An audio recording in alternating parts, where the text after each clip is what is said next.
Hello, good morning, dear colleagues in Vietnam, and good evening, dear professors and colleagues in the United States of America.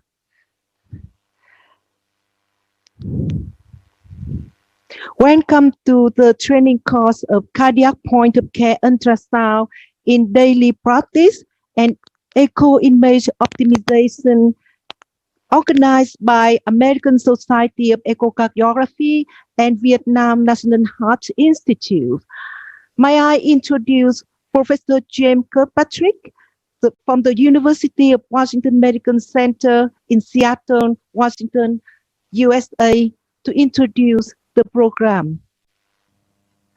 Thank you so much, Professor Y. It is truly an honor to be here with you this morning.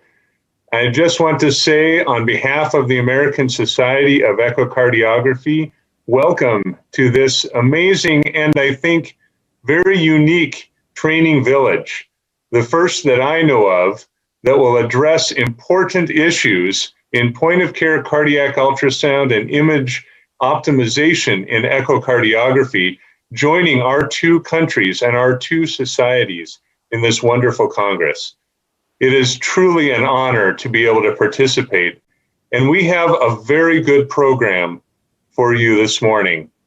We are going to have some experts from the American Society of Echocardiography provide some tips and tricks, as we say, on optimizing imaging for everyone who is participating in echocardiography. We will have some basic talks. We will have some more advanced talks dealing with some hemodynamics and Doppler, and we will even have some talks about congenital heart disease. And I want to thank all of our participants, our sonographer experts from the American Society of Echocardiography who are participating with us this morning. Ms. Joan Brennan from Bayshore Medical Center in Holmdel, New Jersey. She is up very late to participate in this. Ms. Jane Marshall from Massachusetts General Hospital in Boston, Massachusetts, also up very late as she is on the East Coast. Ms. Egle Bordulis from Dartmouth Hitchcock Medical Center in Lebanon, New Hampshire, also up late. Ms. Danielle Ladabi from Mott Children's Hospital in Ann Arbor, Michigan. Ms. Jennifer Tresness from Madigan Army Medical Center, Joint Base Lewis McChord in Washington State in the United States. Ms. Nikhil Parsamarty, from Columbia University Medical Center in New York, also up late. And Ms. Michelle Fujioka, who will be joining us from the University of Washington in Seattle, and will not be here in person, but will also be participating. And also Mr. Yang Kao from Northwest Hospital, an affiliate of the University of Washington here in Seattle also. Before we get to their important talks about image optimization, we want to talk about the area of POCUS, point-of-care cardiac ultrasound. I will be giving a brief introduction, but then we're going to have two experts in the field address this issue and specific issues within POCUS.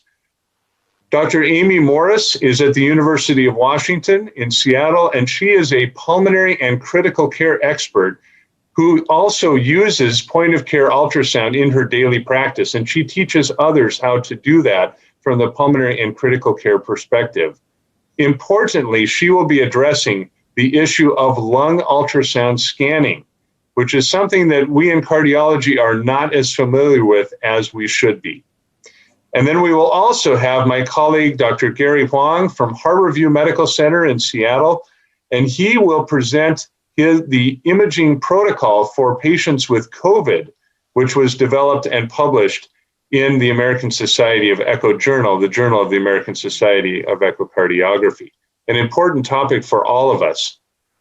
First of all, I would like to address this issue in general that we are talking about today. And I hope to give a very brief overview and introduce this topic so that all of our other speakers will be able to have a number of things that they can build on. Now, I should say at the outset that a lot of this will be a discussion based on things that I have been working on through the American Society of Echo. It does not necessarily represent the way that everyone sees this area of point-of-care cardiac ultrasound. So as I go forward, please keep that in mind, and please feel free to develop some questions that you may want to ask about point-of-care cardiac ultrasound when we have that Q&A session. So I don't have any disclosures related to this talk, but I do want to make the point, and it's very important to remember, that POCUS is not just about the heart. Literally, one can use ultrasound to great effect in diagnosing illness that patients have all the way from the head down to the muscles of the legs. And we are just going to focus today on cardiac POCUS, but please remember there are many other types of POCUS. And as I said at the outset, there are different ways to think about POCUS. But today, I would like us to take it in sort of three different ways of thinking. One is UAPE, or ultrasound assisted physical examination. The second is cardiac POCUS itself, which is different, and I will show how it is. And then critical care echocardiography. Again, there are other ways to think about this, but just for the purpose of this talk, let's go through these three specific areas. Cardiac ultrasound and the use of small ultrasound machines. There are some very early work with some very early machines that actually were far inferior to the machines we have today, that nonetheless demonstrated that first-year medical students with very limited exposure to ultrasound and a very short training course were able to outperform the physical exam of seasoned cardiologists. Now, this was true for valvular lesions, and you can see the difference was really quite dramatic in terms of detecting valvular lesions, and also the cause of systolic murmurs and diastolic murmurs. But this was also true for left ventricular enlargement, left ventricular dysfunction, left ventricular hypertrophy, really everything. It's clear that ultrasound-assisted physical examination, which is what these first-year medical students were doing, with even limited protocols, which just focus on signs and detecting things like those that I mentioned, really were much better than physical exam. Now, as in this study, they really only need to take weeks to learn this and to be better than the physical exam.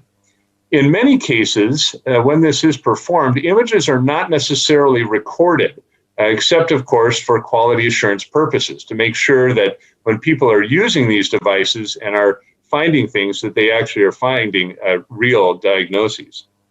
Sometimes, in fact, often, at least the way we practice this, the findings are reported in the physical exam section of the progress note.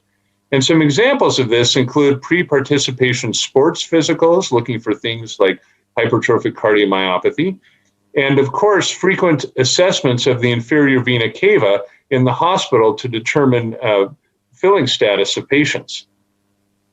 Now, I'd like to contrast that with something that we'll call cardiac POCUS. And this is also a limited protocol, but it's a bit different the way I'm thinking about this, because it's focusing on specific pathology. There should be more education that's involved. Imaging recording is controversial. Some people feel that absolutely should be recorded, the images. Some people feel that it's not necessary and it is similar to ultrasound-assisted physical exam. Findings are often reported in the physical exam section, but in some cases, a formal report is generated. Some examples include trying to figure out why a patient is hypotensive. Of course, it could be because the left ventricle is not working or the right ventricle is not working. It could also be because the patient is in tamponade. Let's contrast that with what is now being called critical care echocardiography, or CCE. This is quite a bit more comprehensive in its imaging protocol and involves many of the things that we do every day in echocardiography. Therefore, the education that's required takes quite a bit longer, many months. Images should be recorded, at least in my opinion, and a formal report should probably be generated, although I admit that this also is controversial. Quantification is often performed as well, and some examples of this include fluid responsiveness, looking at the IVC, but also looking at other things, including sometimes diastolic function, and measuring cardiac output using the velocity time integral of pulse wave Doppler in the left ventricular outflow tract and the left ventricular outflow tract diameter. Now, all of cardiac ultrasound seeks to do several things. We seek to diagnose a patient in terms they presented to us with symptoms, and we want to find out what the diagnosis is. Sometimes we are screening patients when they have no symptoms and we're trying to find things. Other times we know what they have, but we want to characterize it and describe it better. And sometimes we want to monitor a patient over time. And here are just a few examples from the literature, some of them actually quite dated at this point. This was a study looking at asymptomatic young male soccer players in pre-participation sports screening. And out of 3,100 boys who underwent physical exam, EKG, and a brief limited cardiac ultrasound examination, they found 56 abnormals. Now, interestingly, this included 2 with hypertrophic cardiomyopathy, 24 with bicuspid aortic valve, 10 with mitral valve prolapse, and 20 with atrial septal defects. And you can see, especially for the bicuspid aortic valve, the mitral valve prolapse, and the ASDs, that really the cardiac ultrasound was necessary to make the diagnosis in the vast majority of them. This is another study that was performed using internal medicine residents to diagnose low ventricular systolic function, a low ejection fraction, defined as EF of less than 40%. And they were given a hand-carried ultrasound machine to use when they were on call in the hospital. And interestingly, they were able to make this diagnosis of heart failure with reduced ejection fraction almost a day earlier on average than would have been made if it was necessary to rely on full feature echocardiography. So clearly, making a diagnosis early and starting the appropriate therapies early can be facilitated by the use of cardiac ultrasound, even by internal medicine residents. And this is another very interesting study that was performed in Poland. They basically looked at patients who had heart failure and patients who were at risk for heart failure in the community. And this was a prospective study. And they essentially identified patients who had a normal heart ultrasound exam and an abnormal heart ultrasound exam. And you can see that death and hospitalization for a cardiac cause was far more common in those who had abnormalities on cardiac ultrasound imaging. And this was independent of brain natriuretic peptide measurements. Another study that was done looking at monitoring also in the heart failure population, this time in patients admitted with acute decompensated heart failure, found that the IVC maximal diameter, not even adjusting for collapse, but just the diameter itself, was able to outperform the BNP measurement in terms of predicting repeat hospitalization. Now, the ASC has a charitable arm called the ASC Foundation, and we have been able to participate all over the world in having a global impact using cardiac ultrasound. And this, of course, what we're doing today is part of the ASC Foundation's outreach that we do all over the world. And most of the time it involves personal scanning. And I wish we could be there to participate in personal scanning outreach at this point. But certainly education is a major part of what we do. Our work in Vietnam in particular has occurred in 2013, 2015, and 2017. And I want to share with you just a few ways in which we use these laptop-sized ultrasound machines, and we're able to find a number of significant echo findings in subjects who presented to community screening that had no history or any cardiac risk factors at all. Furthermore, subjects underwent an EKG, and there were significant echo findings in 19% of those who had a completely normal EKG. Now, interestingly, one other thing we wanted to do was to see what potential impact this screening program could have in the villages of Vietnam. So in one of our trips, we actually asked patients whether they had insurance or not. You can see that the majority of patients actually had insurance. But of those who did not, we asked them, would you purchase insurance if we found something on this screening heart ultrasound exam? And you can see the large majority of them indicated that they would. So clearly, in my mind at least, cardiac ultrasound screening in Vietnam and perhaps other parts of the world has the potential to change people's health behaviors and perhaps find patients who will choose to do something like purchase insurance on the basis of the results. Now, the ASE has also published a protocol, and Dr. Huang is going to talk about a different protocol that was developed at the University of Washington. It's a little bit more simple and easier to use. But this ASE protocol for use in POCUS patients, basically the idea is if patients have suspected, based on history, physical exam, or laboratory values, cardiac disorder, then they should undergo a point-of-care cardiac ultrasound. And the reason for that is that the person that is taking care of the patient, the clinician who is already at bedside, if that person is able to use POCUS to achieve an adequate exam, then perhaps a full transthoracic echocardiogram by a sonographer or by a physician is not necessary. But even if it is, if POCUS is insufficient, perhaps the POCUS exam has actually identified a number of findings that don't need to be repeated, thus shortening the time that's necessary to perform the full transthoracic echo, saving exposure to COVID. The other thing that's become very important in terms of COVID is teleecho. Let's say we have a very enthusiastic person who is using a point-of-care ultrasound machine for the very first time or has very minimal training in it. Well, it turns out that they can go ahead and suit up in their personal protective equipment and be guided remotely by an expert, a sonographer or a physician or someone else who is able to direct them in how to scan, because there's now technology, and we'll see this later on, that is able to show not only the image that's being produced, but also the hand position. So people can, from their desktop or even from an iPhone perhaps, direct the scanning protocol that is to be done by even a novice user.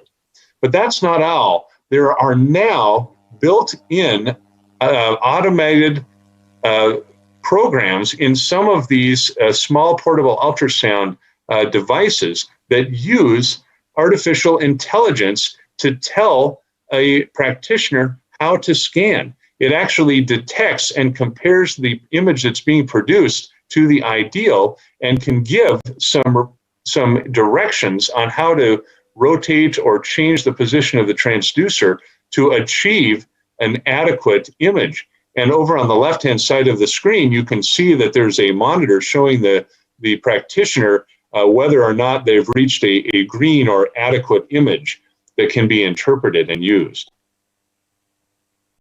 So we have these three different categories of use of cardiac ultrasound for screening, diagnosis, characterization, and monitoring.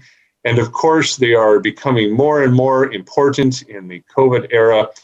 And I'm hoping that as we go forward in our discussion today, we will be able to see how perhaps cardiac POCUS is going to play a role in each of our hospitals and clinics, and even think of some new ways that cardiac POCUS might help us in the care of our patients.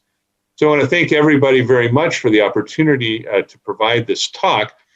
And I do want us to move on now to our other talks that we will have now, starting with Dr. Morris, who is going to tell us about lung ultrasound imaging, something that I've been learning more about and I find to be extremely important.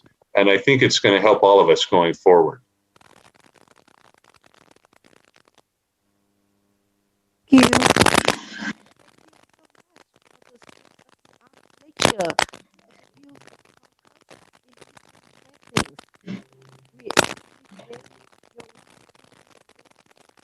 Give us and lecture.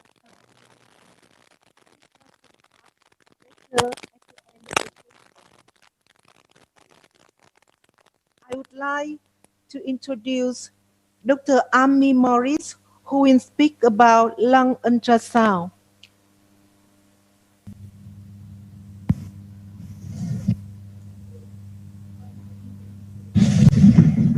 My name is Amy Morris. I'm a pulmonary and critical care physician at the University of Washington in Seattle, Washington. Today I'll be doing a very brief introduction to lung ultrasound. And I want to thank you for having me. I have no conflicts of interest to disclose. My focus today is very limited. I'm going to look at just a few of the key findings that we see with lung ultrasound, concept of pleural sliding, A lines and B lines, and effusions. We'll be touching on each of these briefly and focusing on how they can relate to their applications in cardiology in particular. And the most important thing you need to understand about lung ultrasound is that ultrasound beams, because they don't travel through air, and the lungs are mostly made of air, all this means that lungs are not visible themselves, normal lungs, on ultrasound. And so when we interpret lung ultrasound, we're largely looking at artifacts, patterns that we can that allow us to infer information about the lungs below. So key anatomic structures here. Normally we scan a few areas anteriorly before moving to the lateral and posterior aspects of the rib. And here we can see ribs on either side here of the screen, casting dark shadows below, or deep rather. And then in between them and just below the ribs, or deep to the ribs, is this bright white pleural line in which both the parietal and visceral layers are opposed next to each other. We see some parallel lines just below that, and we're going to get into what that is in a moment. It's called an A line. Now, the first artifact to talk about is the concept of lung sliding and what this means.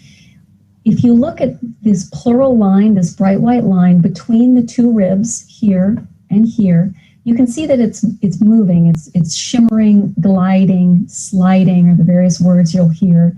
If there's any video lag today, you may have a hard time appreciating that, but it's easy to look up a YouTube video of lung sliding and see this. This appearance of movement, this gliding or shimmering appearance, is caused by the fact that the parietal pleura does not move. The visceral pleura does as the patient breathes, and that movement of the visceral pleura on the parietal pleura leads to this shimmering effect that we see with ultrasound. What this means is that you have both of those layers directly connected to each other or touching each other. There is no pneumothorax in this patient. There is no fixation, such as after a pleurodesis. You have normal 2 layers of pleura moving next to each other. Just below that, the next artifact to talk about are the A lines. I mentioned these parallel lines here. So here we see lung sliding at the top of the screen, just deep to these muscles and subcutaneous tissues of the chest wall. And then below the pleural line, we see these repeated parallel horizontal lines that we call A lines. Now, what causes these is the fact that ultrasound beams don't pass through air.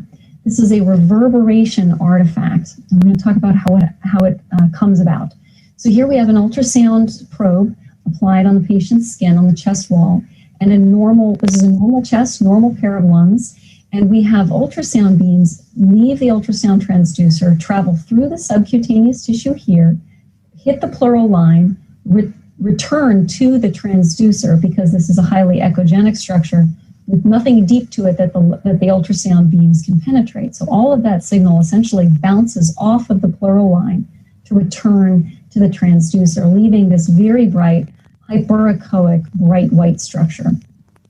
Now, some of those ultrasound beams will repeat the journey. They'll bounce off the transducer and repeat the passage through the subcutaneous tissues, through the pleura, and back again. The machine only knows that it received another packet of signal that took twice as long to come back, and so it essentially portrays to you another bright white line on the screen as if there were another pleural line exactly twice as deep as the first one. And that process repeats itself again. Notice that each time this happens, the line is a little bit fainter because we're losing some of the signal to dispersion through the tissues. So these are A lines. This is a reverberation artifact, and it tells you that the lung below this pleura is normally aerated. More accurately, it tells you that below the pleural line, there's nothing but air or aerated lung.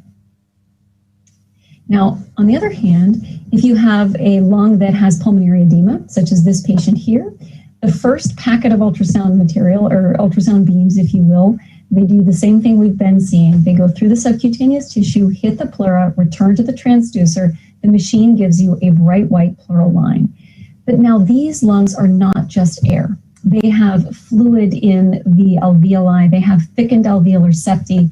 That ultrasound signal can now penetrate through the lung. It takes a fraction of a second longer to return to the transducer. So the machine gets a little packet of ultrasound signal just a fraction of a second later. The next little bit of signal takes a little bit longer to come back. The next little packet bounces around inside a fluid-filled alveolus for a fraction of a second before it returns. So the machine is now getting pinged continuously with returning signal. And that signal is coalesced for you into a vertical ray that we call a B-line. The B-line, now we're looking at a sector array image here. Notice this looks more like your echocardiograms. Same structures, not quite as sharp because we're looking deeper. We see the rib and shadow here, rib and shadow here. This is subcutaneous tissue, and this bright white line, not quite as sharp, but distinct, and nonetheless, you can tell that's a bright white line. That's the pleural line, and emanating from it are these vertical rays of bright white hyperechoic signal that we call B lines, and that tell us that the lung here is not normally aerated. There's something in there. Here's another view looking at a linear transducer, so a sharper image. We've got subcutaneous tissue. You can see the muscle very nicely here and a hint of rib with shadow on either side. We see the bright white pleural line, vertical rays extending from the pleura all the way to the bottom of the screen. Notice there's a hint of an A line here. We can see that better in this image. So here's an A line on this side, another little hint of an A line. The B lines that you can see emanating here from the pleural line obliterate these A lines. This is a patient who has more of a patchy process. There's a little bit of normally aerated lung and then some edema or some other abnormality right next to it here. So these are B lines. This is what pulmonary edema looks like in the lung. There is good data correlating the presence of B lines. Here we're looking at a lung ultrasound score, meaning number of B lines on the x-axis and extravascular lung water on the y-axis. And you can see that the more B lines you have, the higher the amount of extravascular lung water. And there are a number of studies with various methods of accounting for extravascular lung water that demonstrate this. These are dynamic findings. They are more sensitive than chest x-ray. They appear before one sees edema on a chest x-ray, and they disappear faster than we see changes with a patient who is, for example, diuresed or dialyzed. This is a population of dialysis patients. You can see on the x-axis, the more B lines they have, the lower the P to F ratio, so the more hypoxemic they are. As the patients were dialyzed, their B line numbers decreased, as you see moving to the left here on the x-axis, and their P to F ratio improved. So they're dynamic, they're clinically relevant. They are not specific, however, and that's important. Any alveolar filling or septal thickening process will cause B lines. That includes pulmonary edema, but it also includes ARDS or early pneumonia or pulmonary fibrosis. All you know is that the lungs are not normal deep to the pleura when you see these. Now they are dynamic, as I said, and particularly related to heart failure. We can see this is a population of heart failure patients in which at admission, B lines were assessed with a quantitative scale, and then they were followed to the time of discharge after a period of diuresis, most of them. You can see that the overall trend is towards a decreasing number of B lines. That's not entirely true. There's some variety to the patient population, but in general, when patients are adequately diuresed prior to discharge, that has correlate with outcomes, and specifically as regards B lines as a marker of adequate diuresis, we can see a number of studies. This is just one I pulled out of the literature here. A number of approximately 100 patients looking at survival over time following a B line assessment at the time of discharge. And you can see that patients who were well diuresed, their B lines were quite few at the time of discharge, did considerably better in terms of event-free survival over this time period compared to patients who had more than 15 B lines at the time of discharge using a quantitative scoring scale. Now, one final aspect I want to touch on is moving from the anterior fields to the lateral and posterior fields, and specifically thinking about pleural effusion. This relates to the overall concept of volume overload. The presence of pleural effusions can be helpful in identifying or evaluating a patient's volume status. And here's an extreme example of a chest X-ray in which we see normal-ish lung on the patient's right and a fully opacified hemithorax on the left, with a question of, is that consolidation? Is that fluid? Just to illustrate the point of what fluid looks like here. So when we evaluate the posterior and lateral fields, we're typically looking at least in the mid-axillary line, if not more posterior. The orientation marker on the transducer is oriented toward the patient's head. And so I know that on the left side of the screen here is cephalad, and on the right is towards the feet, or caudad. That means this curvilinear shape here is my diaphragm. Below that, towards the feet, is, in this case, the spleen. And towards the head is anechoic space that I know is pleural effusion. And within that is consolidated lung. So here's where we can see lung as actual tissue structure. When it is no longer aerated, it's been consolidated, degassed, and compressed by the surrounding fluid. So with the chest X-ray we just saw, the patient's right lung, the normal appearing lung on chest X-ray, this is what we see. When the patient has exhaled, we're looking at liver. This is liver texture here. As the patient breathes, the lung descends and gets into our field of view, and you can see it's a normal A-line aerated lung pattern. On the left side, however, we can see, this looks similar to the image we just saw, a curvilinear bright white diaphragm. Caudad to that towards the feet is the spleen. Cephalad, or towards the head, we see anechoic space here of pleural effusion, and consolidated lung here that looks very much like liver. In fact, we call this hepatized liver. So this is where we see lung when it is consolidated, not when it's normally aerated. And that's all I have time for with this very brief introduction. I'd be happy to entertain questions over email, if not in person, with the time change. Thank you very much for your attention. Thank you so much, Dr. Thank you so much, Dr. Amy Morris, for the wonderful presentation. And next speaker, we would like to introduce Dr. Gary Huang from Harborview Medical Center, who will speak about COVID-19 focused imaging protocol. Hi, everyone. My name is Gary Huang. I am a clinical assistant professor of medicine at the University of Washington School of Medicine and the Echo Lab Director at Harborview Medical Center. Today, I'll be talking about a COVID-19 point-of-care ultrasound, or POCUS, imaging protocol that was developed at the University of Washington. So the first question is, why use POCUS in COVID-19? So POCUS is a potential first-line application of ultrasound in those in whom cardiopulmonary evaluation is indicated. It can provide a rapid bedside evaluation of the heart, chest, and vessels. It can also help triage patients with dyspnea. Many patients with COVID-19 suffers from dyspnea. And also, it can help determine the need for subsequent imaging, for example, transthoracic echocardiograms. So what are the advantages and disadvantages of POCUS use in COVID-19?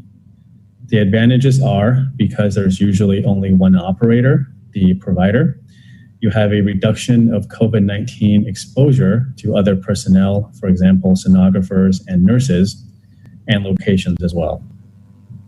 And because there's fewer people entering and leaving the patient room, you have conservation of personal protective equipment, or PPE.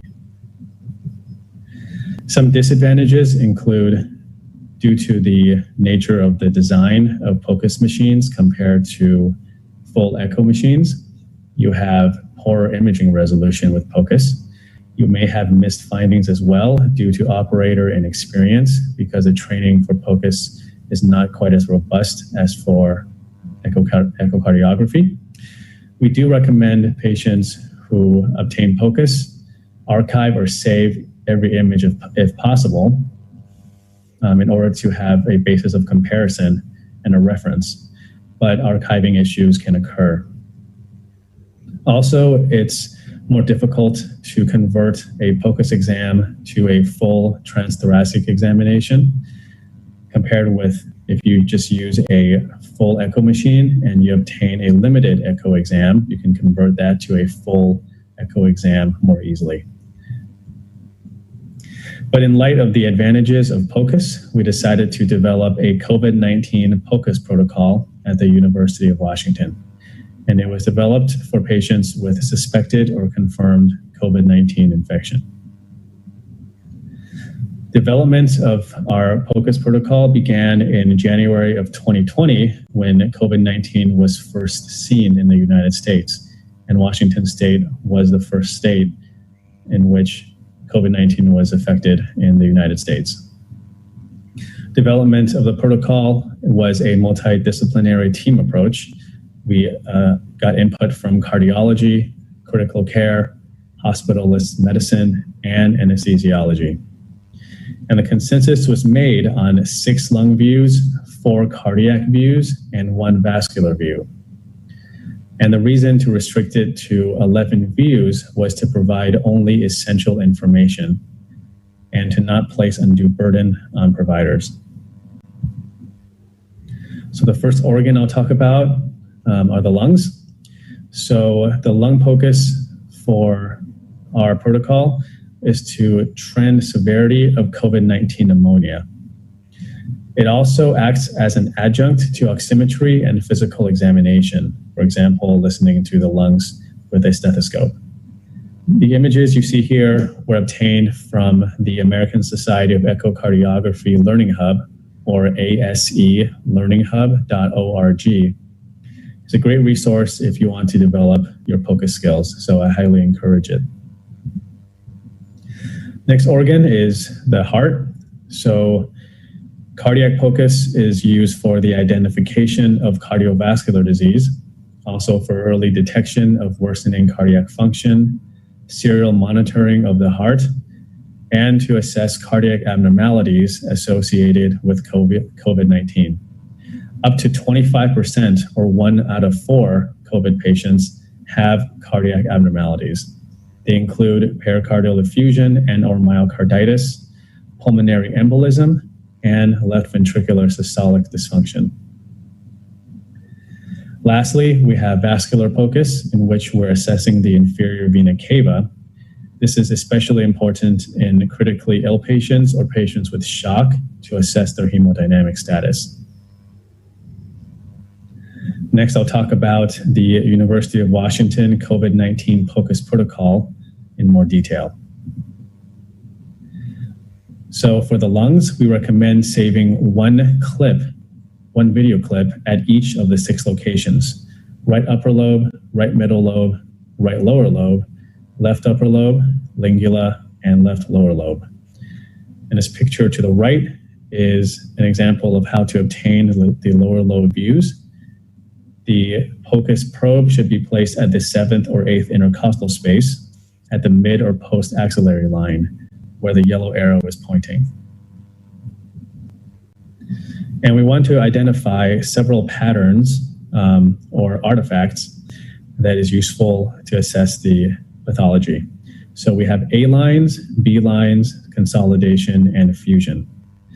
And once that pattern is identified, then you move on to the next location. So the first I'll talk about are B lines, and it's this image in the right. And it's consistent with interstitial edema or pneumonia, which you can find in the setting of viral pneumonia, for example, in COVID.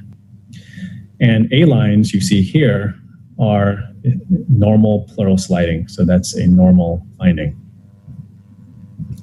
Next, for consolidation, if we have subpleural consolidation or thickened pleura, then it's consistent with pneumonia, usually viral, as well as acute respiratory distress syndrome, or ARDS.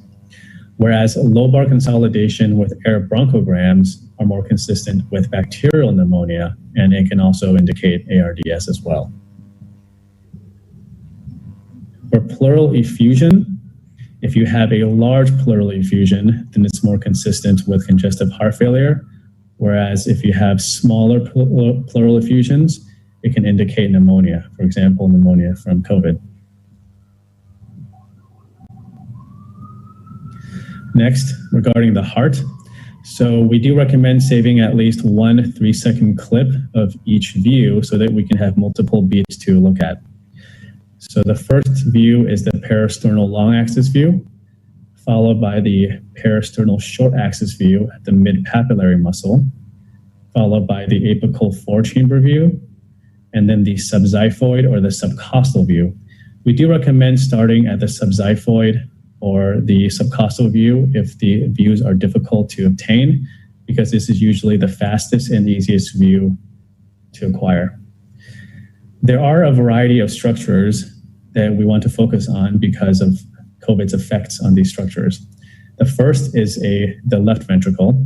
We want to assess left ventricular size and global and regional function because COVID has been associated with acute myocarditis, acute coronary syndrome, stress-induced cardiomyopathy, and shock. Next, we want to assess the right ventricle, and we want to look at right ventricular size and function. We also want to obtain the PA systolic pressure to assess for pulmonary hypertension if we can get the tricuspid regurgitation jet if possible. And that's because COVID indicates a hypercoagulable state, so it increases the risk for thromboembolism, including the risk of pulmonary embolism. You can assess hemodynamic instability by looking at the right ventricle. And also you can look for stress cardiomyopathy affecting the right ventricle as well. Next, we want to look at the pericardium for pericardial effusion. In patients with COVID with shock, we want to rule out cardiac tamponade. And lastly, regarding the valves, we want to look for significant regurgitation or stenosis, because even though COVID-19 is not associated with a particular valvulopathy, hemodynamic instability from COVID-19 can worsen pre-existing valvular heart disease. And lastly, regarding the vascular view, we want to assess the inferior vena cava or the IVC, and we recommend saving one M-mode view, either by freezing or a video clip of the IVC throughout the respiratory cycle. And this is just an image showing that. This is a normal IVC that collapses with inspiration or sniff and enlarges again normally. And again, we want to assess the inferior vena cava, most importantly to look for fluid status. In patients with congestive heart failure, you usually see hypervolemia, and you can see that with a dilated IVC, whereas with hypovolemia, you usually have a collapsed IVC. Next, I'm going to talk about a POCUS workflow in patients with suspected or confirmed COVID-19. This was published by Jory in Journal of American Society of Echocardiography this year, but we also apply this to our echo lab as well and to the POCUS protocol. So in patients in whom you suspect or confirm POCUS, you should obtain an initial evaluation with history, physical examination, and lab evaluation, for example, obtaining troponins. If the patient is found to have or suspected to have cardiopulmonary disease and you want further evaluation, then you would obtain a POCUS examination. If the POCUS is found to be sufficient to either exclude or define cardiopulmonary disease, then no further imaging is needed, and you can reduce transmission risk and reduce the need for PPEs. However, if the POCUS exam is found to be insufficient and an echocardiogram is indicated, then you can interface with the echo lab and you can obtain either a limited or a full transthoracic examination that's guided by the POCUS exam. So this is a great way to interface POCUS with the Echo Lab. So regarding our COVID-19 POCUS protocol, we distributed the COVID-19 protocol and machine cleaning instructions in all isolation units throughout the University of Washington system. We were also lucky enough to acquire additional POCUS machines. For example, the Philips Lumify device, we're able to obtain several of those. And also, we were able to acquire simulators and mannequins. We have Dr. Florence Sheehan at the University of Washington who helped us with that, and it helped provide training for those who are interested in using POCUS for COVID-19 patients. So lastly, some take-home points. POCUS can provide valuable information in patients with suspected or confirmed COVID-19 infection. We developed a COVID-19 POCUS protocol in order to facilitate appropriate use. And lastly, a multidisciplinary and collaborative approach is essential for current and future POCUS endeavors. Thank you very much. Feel free to email me at garysh@uw.edu if you have further questions. Thank you.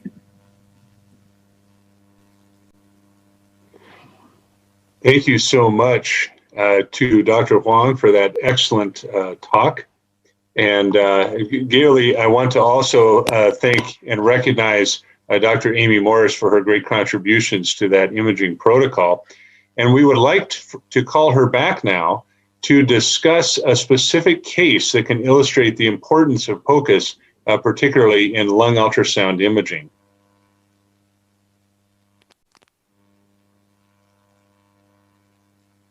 My name is Amy Morris. I'm a pulmonary and critical care physician at the University of Washington in Seattle, Washington. I'll be sharing a thoracic ultrasound case with you to highlight some of the utility of thoracic ultrasound in this particular patient, a 76-year-old man with both heart failure and obstructive lung disease. Common scenario in my line of work as a pulmonologist, certainly, with the question of what's causing this man's shortness of breath and hypoxemia. A recent echo showed that he had ejection fraction of 30%. His FEV1 is similarly only 30% predicted. And when you see him, he is tachypnic and tachycardic. His oxygen saturation is 90% on a non-rebreather mask. He has very prominent wheezing and some pitting lower extremity edema. The only lab you have is a creatinine of 1.3, which has increased slightly from a month ago. Additional labs are all pending. Nothing's back yet from the lab, but you have your ultrasound machine, and so you take a look at his chest. And here is what you see.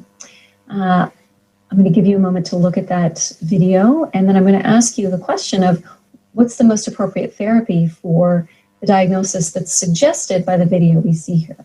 Should he get bronchodilators? Does he need a chest tube placed? Does he need antibiotics or diuresis because of his heart failure?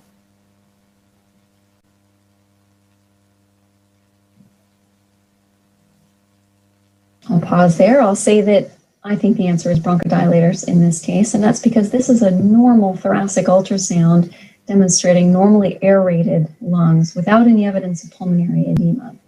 It looks like this in all of the lung fields. So the first sign to look at, one of the options was, does he need a chest tube? But the presence of lung sliding, as I went over in my presentation earlier, is this shimmering finding here on the left, this movement, this gliding of that bright white pleural line, which you can see here just between the two ribs with their shadows on either side of the screen. You can see it's clearly moving. That tells us that the pleural, the visceral and parietal layers of the pleura are in apposition right next to each other and moving the visceral pleura against the parietal pleura. Compare that to this image here, where we can see the ribs and shadows on either side, just like on the left-hand side. And we can see the bright white line, but it is not shimmering, sliding, gliding, whatever word you want to use. It is quite still. And while this isn't specific, it doesn't mean that this patient has for sure a pneumothorax. It could just be that he's had a pleurodesis, for example, and those layers are not sliding.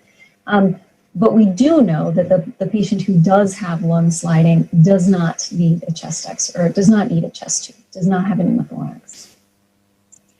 The second option was, so we can take chest tube off the list. The second object or question was antibiotics, and we do not see any lung consolidation in this ultrasound, or in the one I showed you rather. This ultrasound that you have on screen does have some lung consolidation. Here is the subcutaneous tissue.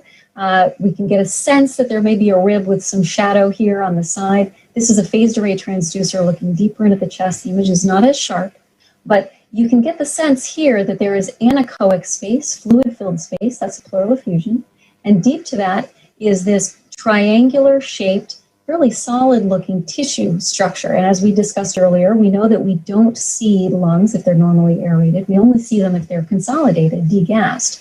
And this is in fact consolidated lung here with that little triangular shape is really typical. We can also see that there are some air bronchograms in there. That bright white hyperechoic shape that's shifting with respiration is air bronchograms, which goes along with that same finding on chest x-ray. So this is what it would look like if he had a pneumonia. We did not see that, so I don't think he needs antibiotics. Finally, the question of diuresis. Is this heart failure or his emphysema that's acting up? So this is what I would expect to see if the patient were in overt heart failure, if volume overload was the reason for his dyspnea and hypoxemia. We've got ribs and shadows on either side of the screen. We have the pleural line here, the bright white pleural line, and emanating from it are these B lines that extend from the pleura all the way to the bottom of the screen without any A lines visible. And these are B lines that suggest volume overload. If we had seen this, I would be more concerned about his heart failure being the explanation here. It's not. And so I think of the four questions or the four options I gave you here, I think bronchodilators are the best option because I suspect it's his COPD and emphysema that are causing his symptoms. With that, I will stop. This last slide is just to compare again the B lines compared to a normal A line image of normally aerated lungs.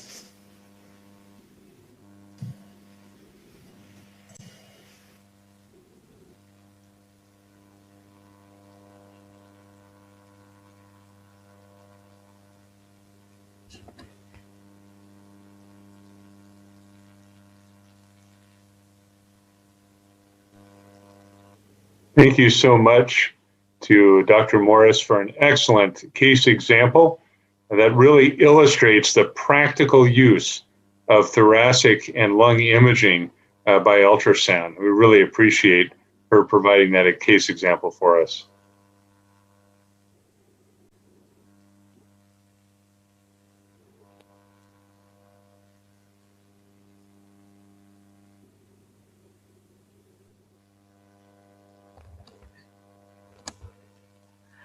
Thank you, Jim. Thank you, Dr. Amy Morris. And next speaker, we would like to introduce Dr. Nguyễn Tuấn Hải, who will present the case of right ventricular function in acute pulmonary embolism using point of care.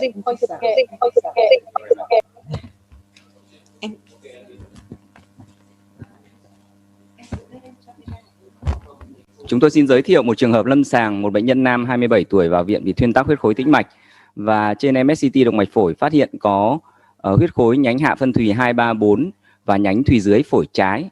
Bệnh nhân đã được đánh giá nhanh cấu trúc và chức năng thất phải tại giường bằng máy siêu âm Doppler cầm tay.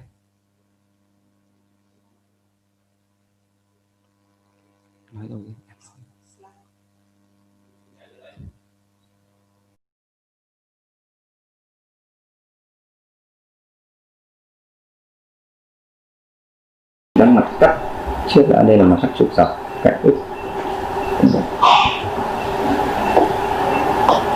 Và ở đây ta có thể đo được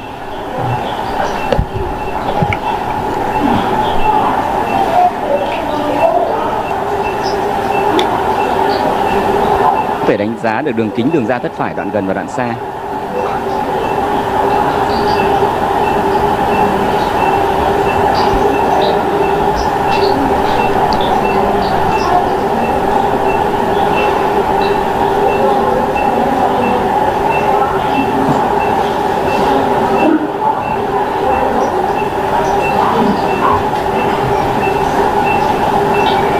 Đây là đường kính đường ra thất phải đoạn gần và đoạn xa, thông thường là nó dao động từ 17 đến 27 mm.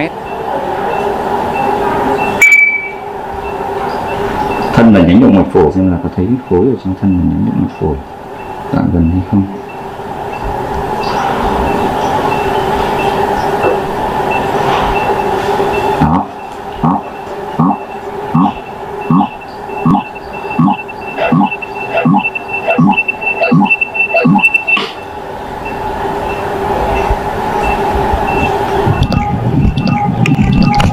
Và đây là chúng ta có thể nhìn thấy rất rõ ở mặt cắt trục ngắn cạnh ức, thân và nhánh động mạch phổi.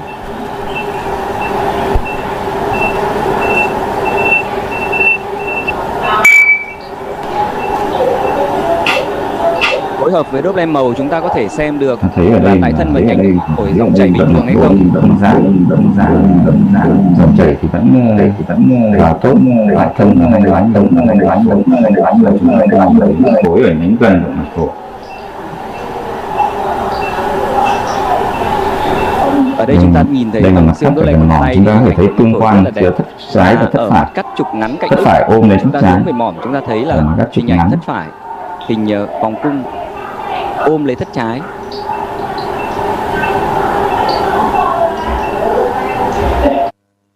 Và bây giờ thì chúng ta với máy siêu âm Doppler cầm tay thì có một mặt cắt hết sức quan trọng, đó là mặt cắt 4 buồng từ mỏm tim.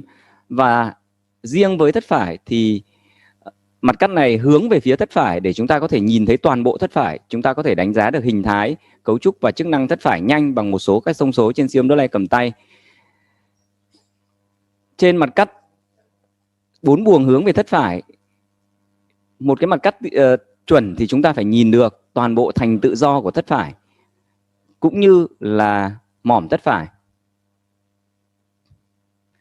Ở mặt cắt này chúng ta biết rằng đối với bệnh nhân thuyên tắc động mạch phổi cấp thì tình trạng tăng hậu gánh thất phải nó sẽ dẫn đến giãn thất phải, hở van ba lá, tăng dức căng của thành thất phải, và từ đó nó hoạt hóa các phản ứng viêm, tăng nhu cầu oxy, giảm cung lượng thất phải, vân vân. Và như vậy đối với siêu âm Doppler cầm tay ở mặt cắt ở siêu âm mốt 2D, chúng ta có thể đánh giá dễ dàng được các cái đường kính của thất phải. Ở đây chúng ta có thể đánh giá đường kính ngang thất phải ở đáy. Thông thường cái đường kính này thì dưới 42 mm, và trong tương quan với thất trái thì chúng ta đo tỷ lệ đường kính thất phải trên thất trái. Tỷ lệ này rất có ý nghĩa để đánh giá tình trạng giãn thất phải khi mà đường kính thất phải trên thất trái là trên 0,9. Bệnh nhân này đo đường kính thất phải trên thất trái chỉ khoảng 0,5, bé hơn 0,9.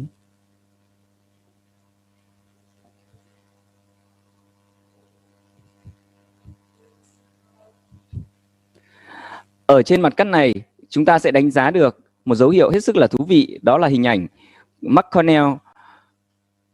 Đây là một dấu hiệu không thường gặp ở bệnh nhân thuyên tắc động mạch phổi cấp, nhưng nếu có thì nó gợi ý tình trạng là có giãn và rối loạn chức năng thất phải. Nó thể hiện ở chỗ là vận động, giảm vận động thành tự do của thất phải, trong khi mỏm thất phải vẫn vận động được bình thường. Tuy nhiên dấu hiệu McConnell này có thể gặp ở mọi trường hợp tâm phế cấp khác, không phải chỉ riêng có thuyên tắc động mạch phổi. Cũng trên mặt cắt 4 buồng này chúng ta để ý luôn về cái hình ảnh di động của vách liên thất. Nếu như có hình ảnh di động nghịch thường của vách liên thất thì đó cũng là một trong dấu hiệu gợi ý là bệnh nhân có tình trạng tăng gánh thất phải. Ở đây chúng ta nhìn thấy hình ảnh thực là vận động vách liên thất của bệnh nhân hoàn toàn bình thường. Tương tự như vậy ta có thể đánh giá được cái mức độ hở ba lá. Rất tiếc là đây là mốt siêu âm Doppler cầm tay, vì vậy nên là chúng ta không đánh giá được dòng chảy bằng siêu âm Doppler sung hay siêu âm Doppler liên tục. Tuy nhiên chúng ta biết là nếu chúng ta đánh giá được trên siêu âm Doppler, chúng ta thấy là cái hở ba lá có ý nghĩa ở bệnh nhân thuyên tắc phổi cấp khi mà cái vận tốc trên 2,6 m/giây. Còn ở đây từ mặt cắt 4 buồng chúng ta đặt mốt TM để chúng ta có thể đánh giá được dấu hiệu TAPSI trên siêu âm TM. Để có hình ảnh được rõ ràng thì với mốt siêu âm này chúng ta giảm gain tối đa để chúng ta có thể quan sát và đo được TAPSI dễ dàng hơn.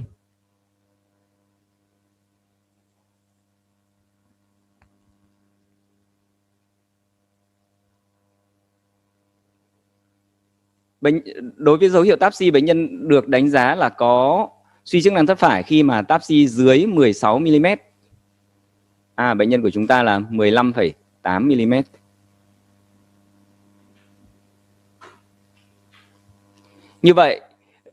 Như vậy là bằng mặt cắt 4 buồng chúng ta đã đánh giá được vận động vùng, đo đường kính và tương quan đường kính của thất phải. Đối với thất trái, vận động của vách liên thất, đánh giá mức độ hở ba lá. Và ở đây một mặt cắt phổ biến nhất đối với siêu âm cấp cứu tại giường đó là mặt cắt dưới mũi ức. Với mặt cắt dưới mũi ức này ta có thể quan sát và đánh giá được rất nhiều các cái tình trạng cấp cứu. Ví dụ ta có thể nhìn được toàn bộ thất phải, vận động của thất phải. Ta có thể đánh giá xem có dịch màng ngoài tim hay không. Ta cũng có thể đánh giá được vận động vùng của thất trái. Và đặc biệt đối với thất phải thì ta đánh giá cái tình trạng huyết động thông qua đường kính của tĩnh mạch chủ dưới và sự thay đổi của đường kính tĩnh mạch chủ dưới theo hô hấp. Chúng ta quan sát trên 2D và chúng ta phối hợp với siêu âm TM để chúng ta đo đường kính của tĩnh mạch chủ dưới.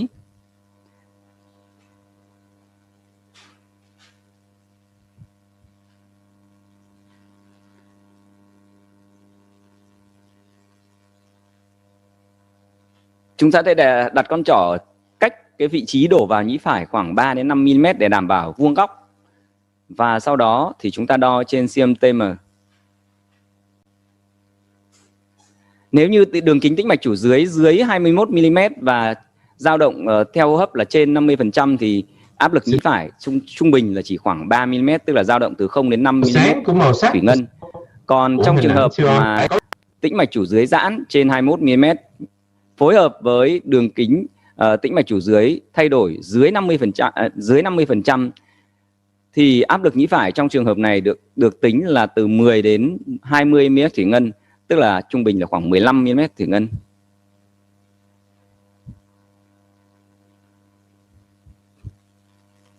Với siêu âm Doppler cầm tay ở một bệnh nhân nghi ngờ thuyên tắc phổi cấp thì không chỉ đánh giá chức năng thất phải mà ta còn có thể phân biệt với các cái nguyên nhân khác có thể làm cho bệnh nhân suy sụp huyết động hoặc là có các cái biểu hiện lâm sàng giống như thuyên tắc phổi, như là ép tim cấp, như là bệnh cơ tim giãn, viêm cơ tim, hay là các cái bệnh cơ tim thiếu máu cục bộ có rối loạn vận động vùng.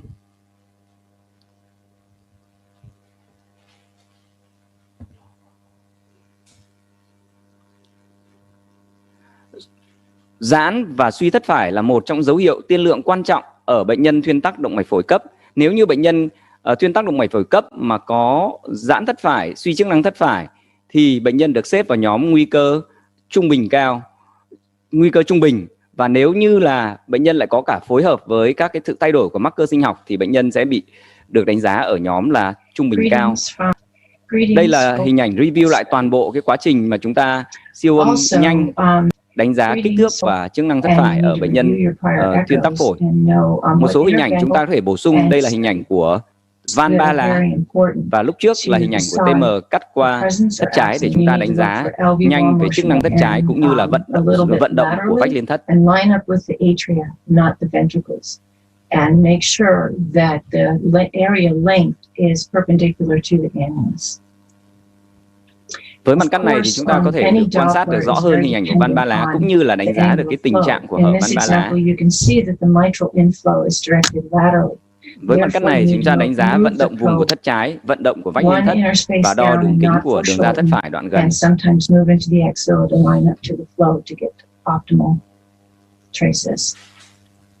Here we see mitral inflow pattern, and it's parallel to the flow.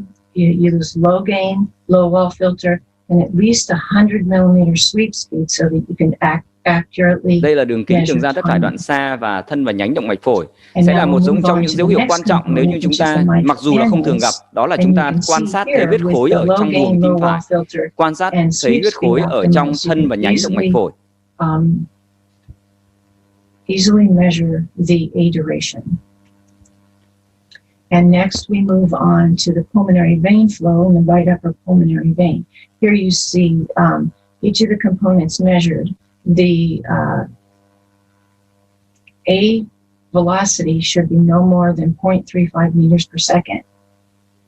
And again, the duration should be Thì chúng tôi xin giới thiệu trường hợp lâm sàng thứ hai ở một bệnh nhân thuyên tắc động mạch phổi và đánh giá chức năng thất phải.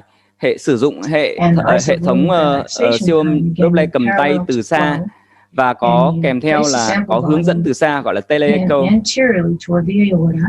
And place the sample volume between the anterior leaflet and in the alveoli. Right now we move to the second person. Other parameters apply.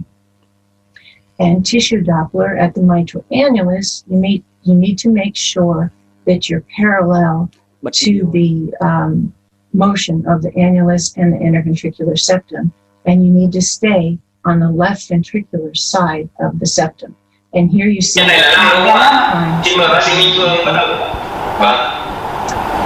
at the lateral wall, it's the same thing.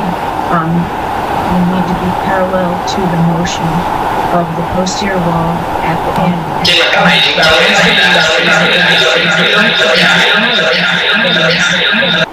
And if that's not, và đặc biệt là cái di động, đặc biệt là di động vách nhân thất. Nếu có di động bình thường thì chúng ta có thể đánh giá được, chúng ta có thể quan sát được trên siêu âm TM. Chúng ta thấy ở đây chúng ta sẽ phối hợp với nhận định trên siêu âm 2D để xem di động bình thường vách nhân thất hay không. Dường như là trên siêu âm TM chúng ta không thấy có di động bình thường vách nhân thất. Xin mời bác sĩ Minh Phương chuyển sang mặt cắt trục ngắn cạnh đất ạ. Để chúng ta với tiếng. Trường hợp lâm sàng thứ hai là một bệnh nhân nghi ngờ thuyên tắc phổi với điểm LPI là 4. Một bệnh nhân vào viện vì khó thở và tức ngực sau phẫu thuật ổ bụng một tuần. Điểm LPI của bệnh nhân trên lâm sàng là 4 và bệnh nhân được đánh giá nhanh tại giường bởi bác sĩ Trần Minh Phương và bác sĩ cấp cứu tại Viện Tim Mạch. Nghi ngờ huyết khối động mạch phổi với sự hỗ trợ từ xa. Hình thái và chức năng thất phải. Sau đây một cắt trục dọc cạnh độ. Điểm LPI của bệnh nhân này là 5 đúng không ạ? Xin mời bác sĩ Minh Phương bắt đầu. Vâng.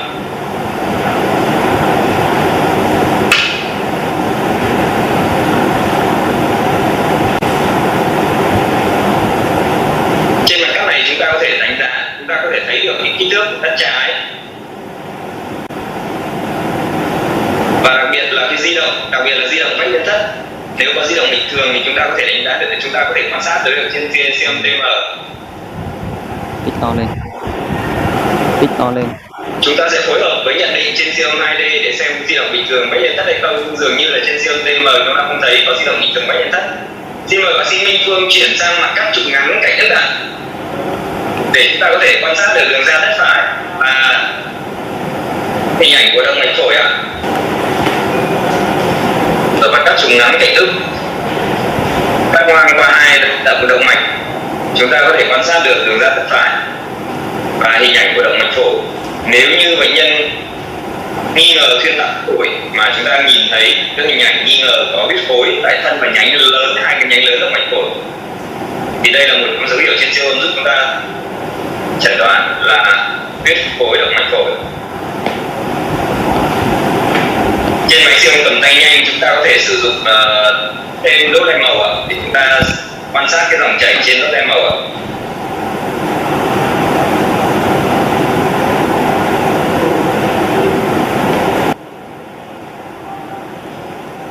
Dường như là dòng chảy qua động mạch phổi là bình thường, chúng ta không thấy hình ảnh ra động mạch phổi.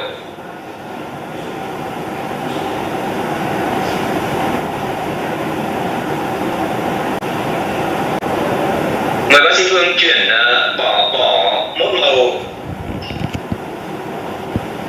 và cắt xuống lui xuống phía mỏ để chúng ta thấy được hình ảnh thất phải và thất trái ạ. Vẫn là mặt cắt trục ngắn cạnh ức nhỉ? Chúng ta vẫn lấy được hình ảnh 3 lần thì nếu như mà chúng ta thấy mặt cắt trục ngắn có vẻ khó khăn thì thôi chúng ta chuyển sang mặt cắt 4 buồng từ mỏm ạ. Chúng ta mặt cắt 4 buồng từ mỏm chúng ta có thể nhìn thấy rõ ràng 4 buồng tim. Chúng ta hướng về phía thất phải, tức là hơi chếch lên trên và sang phải thì chúng ta sẽ thấy được cái mặt cắt 4 buồng mà tập trung vào thất phải. Bởi vì ở mặt cắt này thì chúng ta sẽ nhìn được rõ cả mỏm thất phải và vận động thành tự do của thất phải. Cũng trên mặt cắt này ta có thể đo được các cái đường kính ngang và đường kính dọc của thất phải, cũng như là đánh giá vận động vùng cắt thành thất phải ở bệnh nhân nghi ngờ thuyên tắc phổi. Với mặt cắt này chúng ta có thể đánh giá dấu hiệu, chúng ta có thể nhìn thấy dấu hiệu mắc corneal là cái dấu hiệu mà cho hình ảnh là thành tự do của thất phải giảm vận động hoặc không vận động trong khi vùng mỏm thất phải hoạt động bình thường. Tuy nhiên trên hình mà bác sĩ Phương làm ở đây chúng ta thấy các thành thất phải bao gồm các thành tự do và vùng mỏm thất phải hoạt động hoàn toàn bình thường, vận động hoàn toàn bình thường. Quấy thị tâm trương ạ. Đường cắt đường kính chúng ta đo ở quấy thị tâm trương. Thế thì chúng ta có thể đánh giá được đường kính ngang của thất phải rất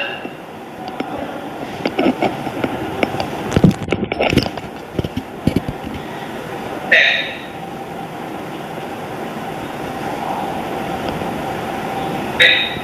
Được vị trí của kính này nếu trên nữa là chúng ta đánh giá tỷ lệ đường kính thất phải trên thất trái.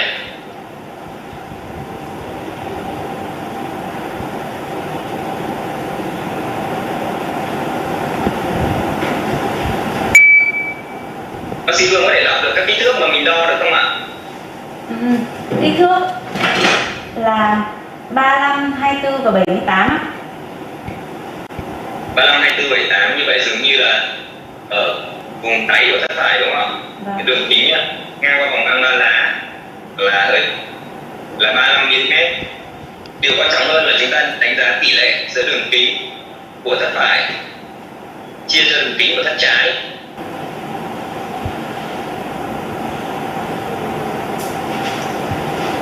Đẹp ạ.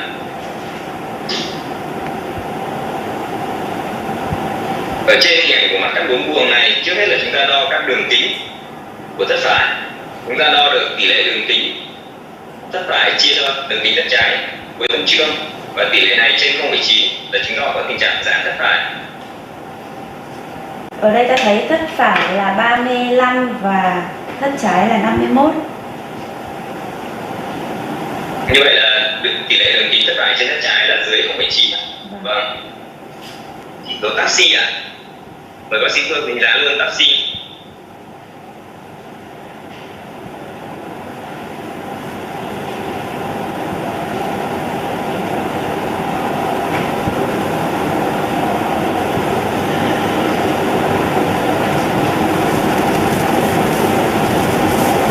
Chỉ số này dưới 16 mm chứng tỏ có suy giảm thất phải. Taxi ở đây là bao nhiêu bạn? 19. 19, như vậy là taxi bình thường ạ. Vâng. Với máy siêu âm cầm tay thì chúng ta có thể đánh giá về cái mức độ hở van ba lá.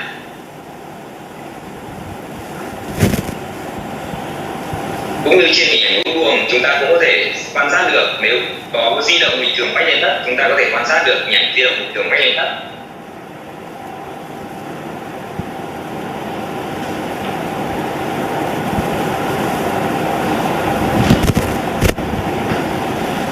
Bệnh nhân này chỉ có hở và là rất nhẹ, và vận động của vách thất là hoàn toàn bình thường, vận động thành tự do của thất phải hoàn toàn bình thường. Vâng.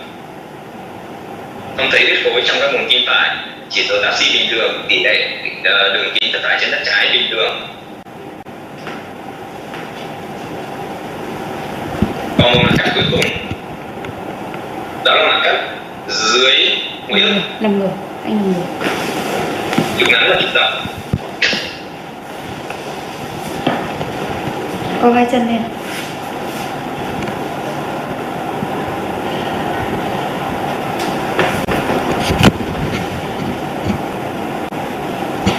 Có nha.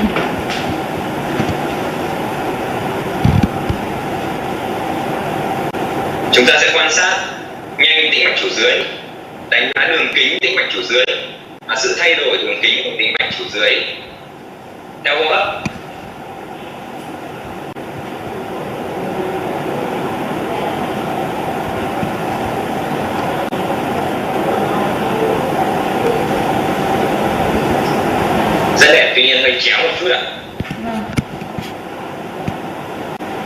Rồi sẽ được.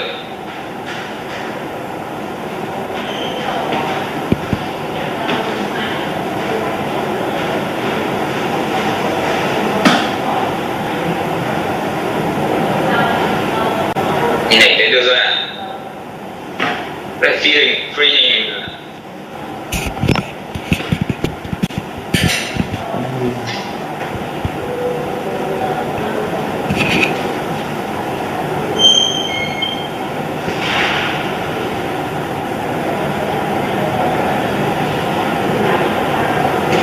Đường kính tĩnh mạch chủ dưới mà trên 21 mm chứng tỏ có giãn tĩnh mạch chủ dưới. Và nếu phối hợp với sự thay đổi đường kính theo hô hấp dưới 50% thì chứng tỏ là có tình trạng là tăng áp lực trong nhịp phải, áp lực ngoài phổi.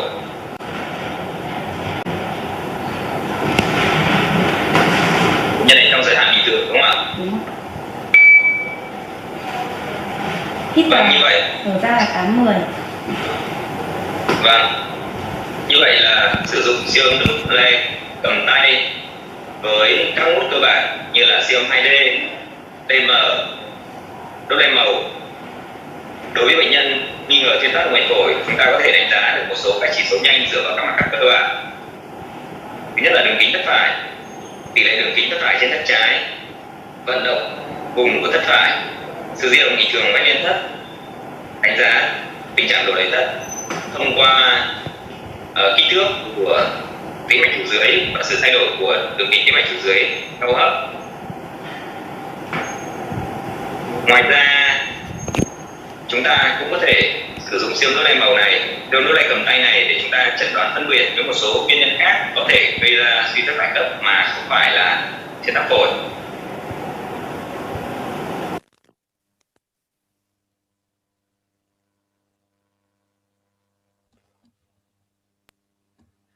Thank you so much, Dr. Hai and Dr. Phương. We have seen an interesting. Thank you so much, Dr. Hai and Dr. Phương.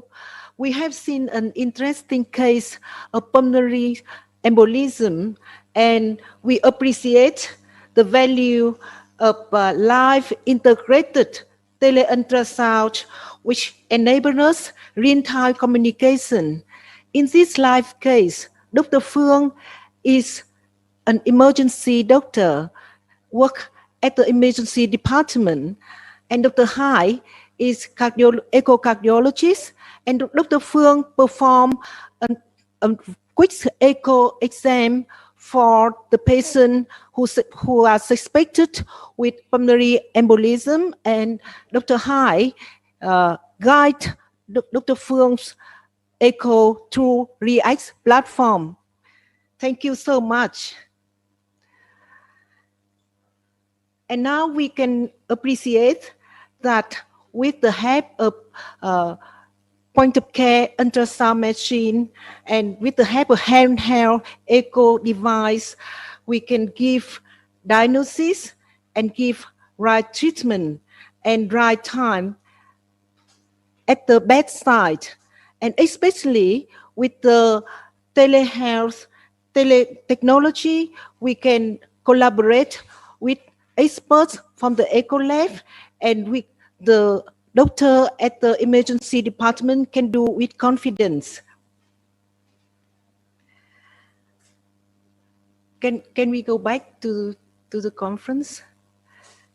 Now we can, dear college, we have enjoyed interesting presentation of Professor James Kirkpatrick, who speak about the use of focus in different clinical settings, and Dr. Amy Morris, who present the talk on lung ultrasound, and Dr. Gary Huang, who speak about COVID-19 focus imaging protocol.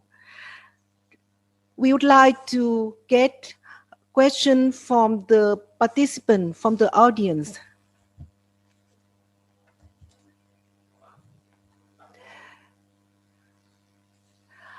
I have a question for Dr. Amy Morris. Do you think who can do the lung ultrasound, emergency doctors, general practitioner, student, residents, or experienced echocardiographers. Thank you so much. Yes, absolutely. Can you hear me all right?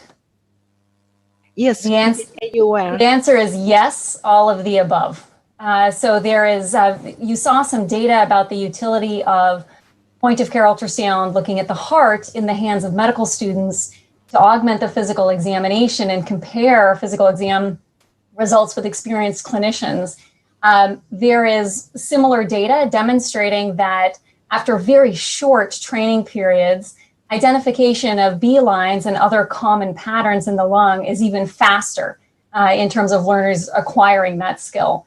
So here at the University of Washington, we teach medical students all the way up through faculty, attending physicians in all of those areas, the ICU, the general medicine wards, outpatient clinics, the emergency room, to do lung ultrasound, some of the basic skills. And we are now teaching our echo sonographers, our cardiac sonographers, to look at B lines as well. Thank you so much for the excellent explanation. I have a question to Dr. Gary Huang. We appreciate your wonderful talk about COVID-19 point-of-care ultrasound protocol. And so in clinical practice, during a very short time, we need to get the very extensive information of the patient about the heart and lung function. So which parameters do you think that is very important in a very short time we should need to get? Thank you. Hi, thank you so much.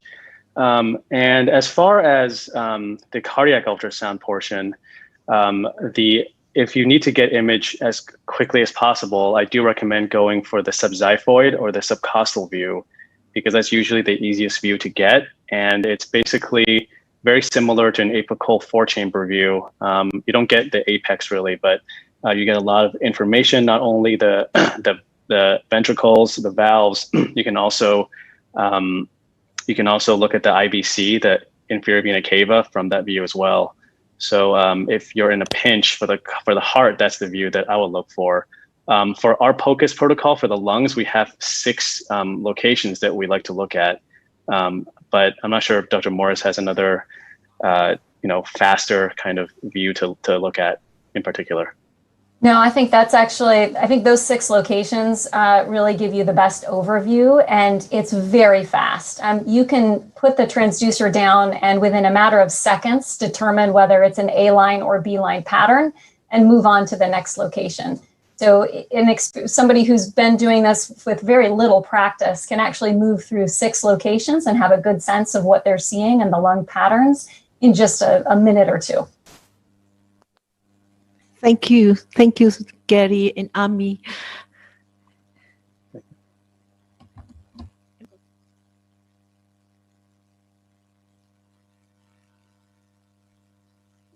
I do have, actually would like to invite our sonographer colleagues too, who are here to comment on what they saw on Dr. Hai being able to guide the imaging in the emergency department. Is this something that you have run into in your experience, or what do you think about it?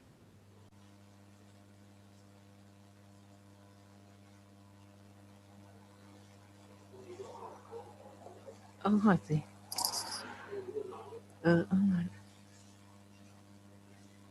Oh.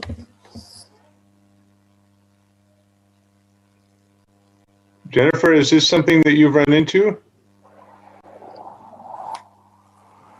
Not specifically in the emergency room, but we are using tele-echo to our bases that are outlying bases, in the Midwest, where they don't have access to the same pediatric cardiology care that we have in big cities like we have. So we do guide them, and the cardiologists tell them how to rotate the probe, and it's been very successful and very well received.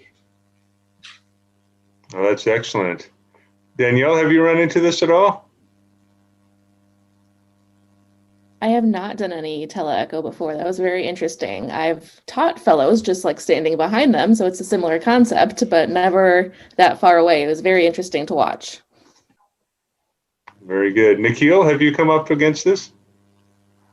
I have not in the hospital I work in, but I have come across it and internationally when I've gone to Nepal and such places. But over here, sonographer goes into the emergency room and does the ultrasound. What was going on in Nepal that you were involved with?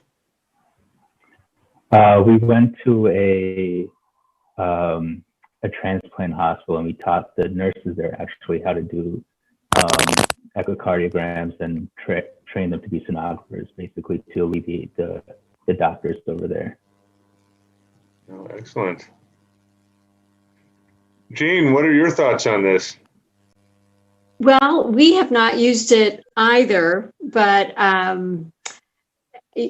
can certainly see how when you are in situations where you don't have experienced practitioners, that this could be very useful. Yeah. In a Negle, have you used this at all, Negle? Really, not in my practice, sorry. Yeah, so I think that we can see this is actually a very new thing all over the world, but I really like the way that Dr. Hai was able to do that, was able to guide the echocardiogram. And I think that Vietnam is really at the cutting edge of being able to use this technology and use it for patient benefit.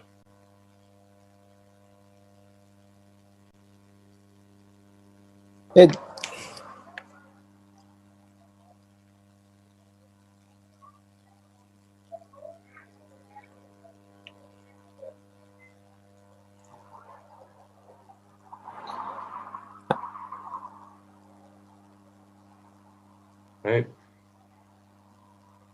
Well, let's move on to some image optimization. And we're very happy to have Jiang Cao be able to provide us this talk on point of care ultrasound basic optimizations. Trước tiên, chúng tôi xin cảm ơn bác sĩ James Kirkpatrick đã cho tôi cơ hội được chia sẻ về những kỹ thuật căn bản để làm tối ưu hóa siêu âm tim focus. Sau đây, xin trình bày bài thuyết trình này bằng tiếng mẹ đẻ. Và xin cáo lỗi trước vì tiếng Việt của tôi đã bị pha một chút.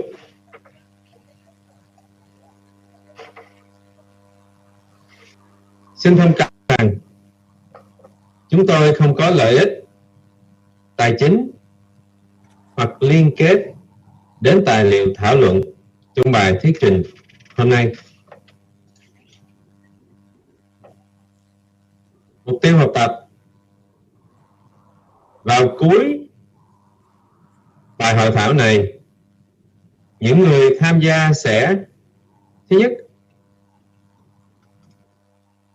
không trở thành bác sĩ siêu âm có tay nghề cao, không thể thực hiện tham vấn toàn diện thủ tục siêu âm. Thứ ba, nhận biết rằng thiết bị siêu âm trong tay của một người thiếu kinh nghiệm có thể gây hại cho bệnh nhân. Và cuối cùng là nhận ra những hạn chế của bạn trong siêu âm và phát thảo các bước để cải thiện kỹ năng của mình.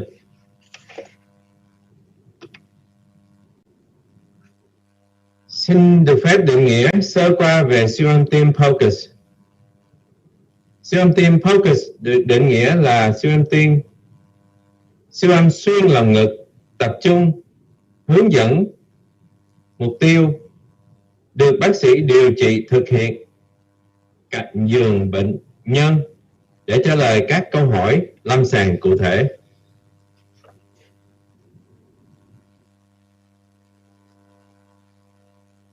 Có nhiều chuyên gia y khoa đã ví POCUS là bàn tay thứ ba của các bác sĩ cấp cứu và bác sĩ phẫu thuật. Ưu điểm của siêu âm tim POCUS gồm có nhanh, chuẩn, thực hiện cạnh giường bệnh nhân và không gây hại cho cơ thể bệnh nhân. Đồng thời, thông tin có thể có được ngay lập tức.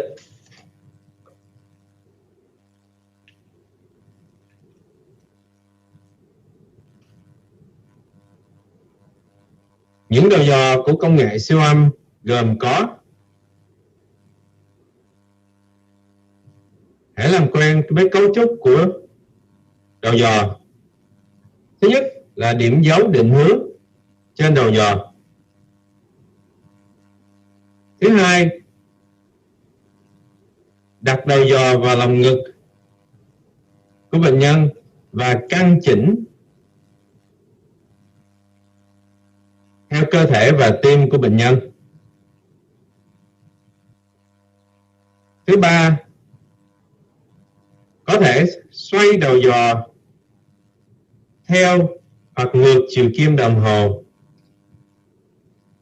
để nhìn thấy được toàn ảnh siêu âm tim. Và thứ ba, ta có thể nghiêng đầu dò lên hoặc xuống.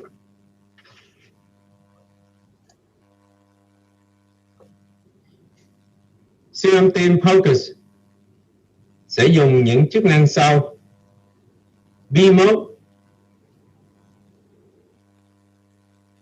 là độ sáng hay còn gọi là 2D mode.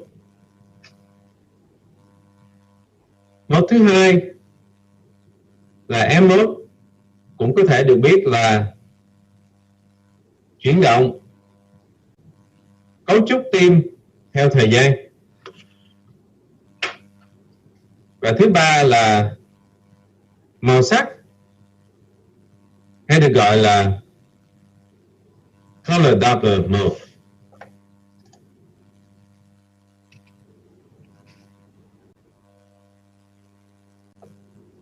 Để tìm hiểu sâu về chức năng của độ sáng hoặc là 2D, ta có thể dùng depth hoặc là điều chỉnh độ nông hay sâu của hình. Thứ nhì là focus. Ta có thể cải thiện hình ảnh ở điểm tập trung.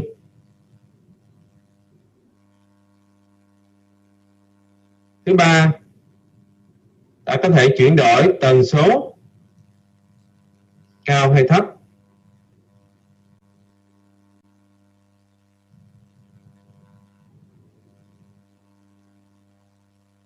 Thứ tư,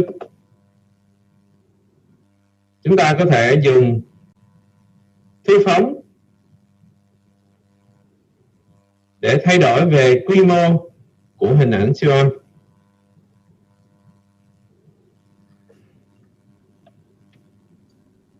Sector width.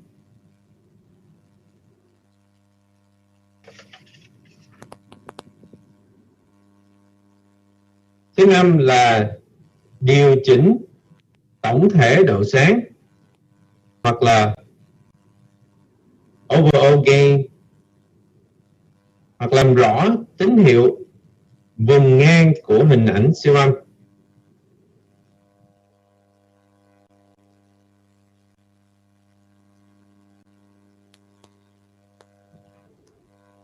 Và cuối cùng là những chức năng làm rõ góc cạnh và độ sắc nét của hình ảnh siêu âm.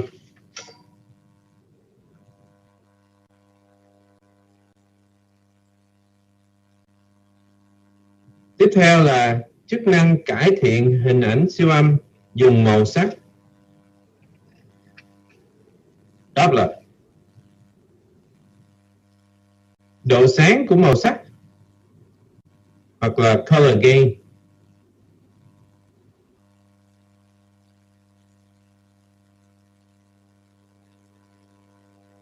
Chúng ta có thể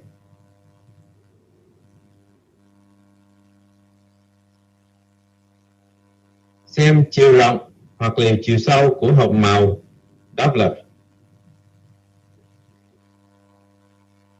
Thứ hai là PRF hoặc là scale, tăng độ sáng màu Doppler và chỉnh bản đồ màu không lẫn lộn với nhiều màu khác. Và cuối cùng là chúng ta có thể thay đổi nhiều bản đồ màu sắc khác nhau.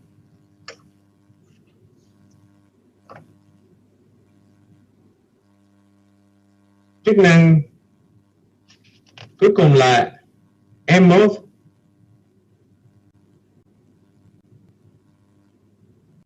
Có thể điều chỉnh như sau. Quan trọng nhất là gain để chỉnh độ sáng. Thứ nhì là độ sáng phần ngang của hình ảnh siêu âm hoặc là TGC.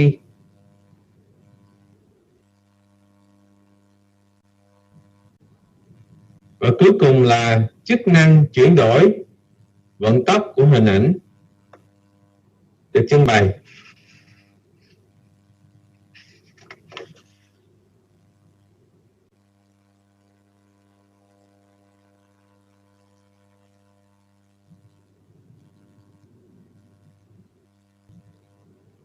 Khi chỉnh sửa độ nông hay sâu có lợi ích gì cho hình ảnh siêu âm? Nếu quá sâu như trong hình ảnh này, sẽ không cho phép chúng ta hình dung các chi tiết cần thiết của tim.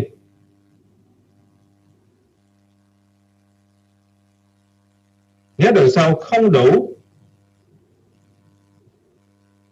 như hình ảnh bên phía tay phải, chúng ta sẽ không hiển thị tất cả chi tiết của tim.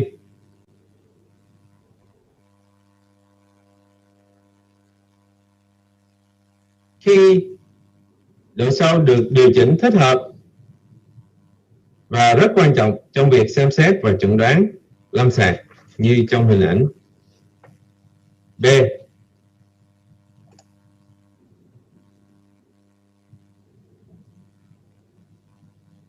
Căn bản của chức năng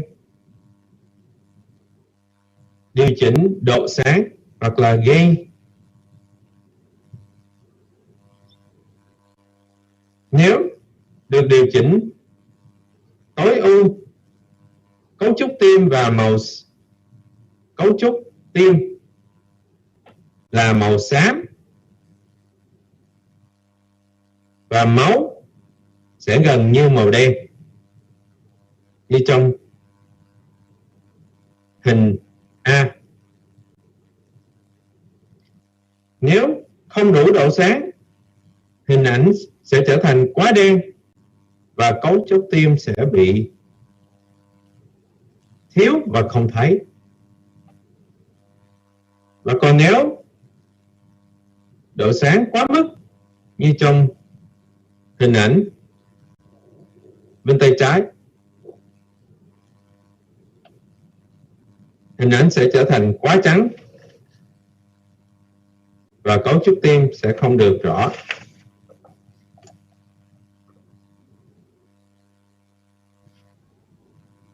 Sau đây là những hình ảnh siêu âm căn bản để được dùng trong việc chẩn đoán lâm sàng. Thứ nhất là hình ảnh trục dài, hoặc có thể gọi là parasternal long axis, vách liên thất và tâm thất phải song song nhất có thể.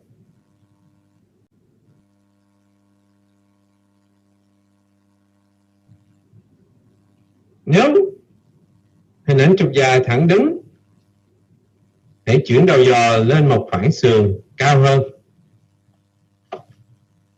trên cơ thể bệnh nhân. Nếu tâm thất trái bị đóng lại, chúng ta hãy xoay đầu giò theo chiều kim đồng hồ hoặc ngược chiều kim đồng hồ để mở tâm thất trái ra. Và khi điều chỉnh tối ưu tâm thất trái, hình trục dài sẽ có vách liên thấp và tâm thất trái song song, và van động mạch chủ và van hai lá nằm ở trung tâm hình.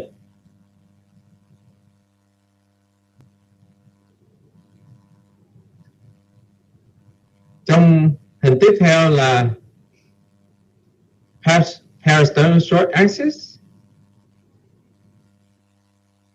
Tâm thất trái phải tròn và nằm ở trung tâm hình.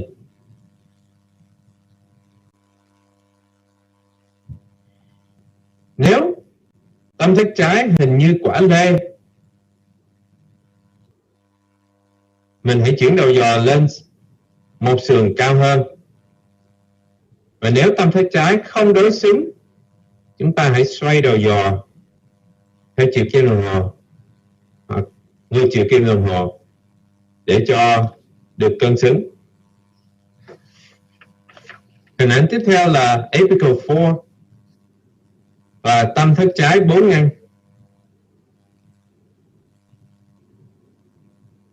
Được hình dung và trục dài thẳng đứng. Nếu không thấy được tâm nhĩ, đầu giò chúng ta đã hướng về sau nhiều quá. Nghiêng đầu giò lên một tí. Nếu tâm thất trái 4 ngăn nghiêng một bên, hãy chỉnh đầu giò, đặc biệt là đuôi của đầu giò qua trái hay phải một chút để làm cho thẳng lại.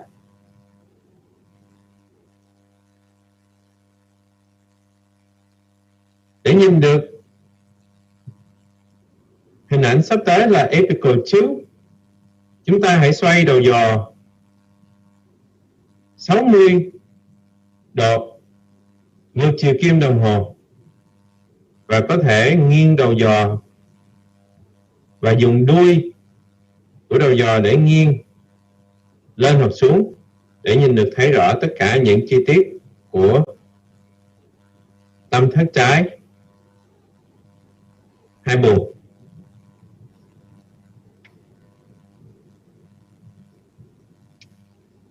Và tiếp tục xoay đầu giò 60 độ nửa ngược chiều kim đồng hồ, chúng ta sẽ thấy được hình ảnh apical 3. Và cũng một thao tác nghiêng đầu giò, dùng đuôi của đầu giò lên hoặc xuống để nhìn thấy rõ tất cả những cấu trúc.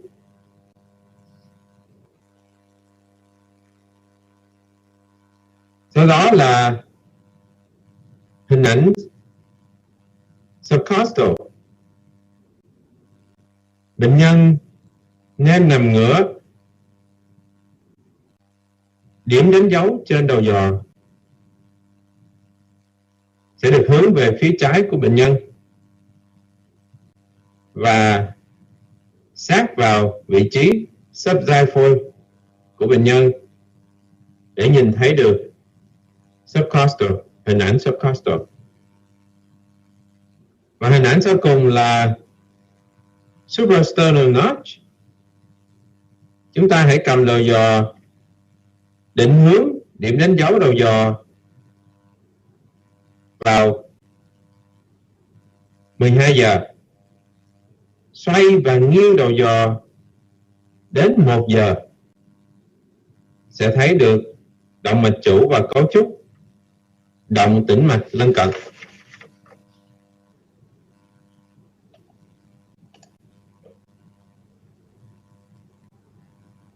Sau đây xin giới thiệu một ít lịch sử về những cỗ máy siêu âm được ra đời vào năm 1950.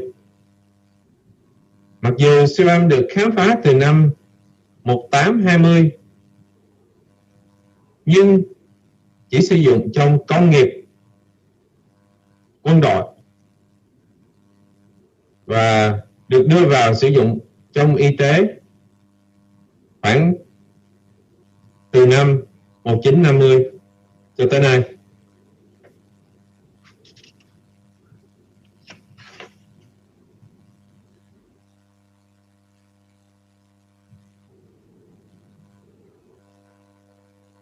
Sau đây xin giới thiệu một vài cỗ máy siêu âm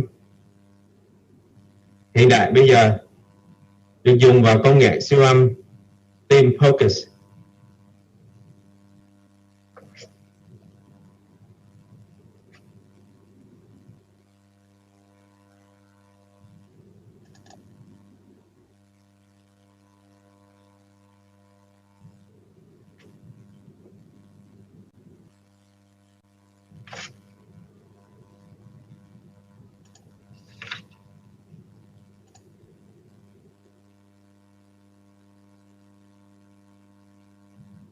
Đây là công nghệ siêu âm của máy siêu âm Lumify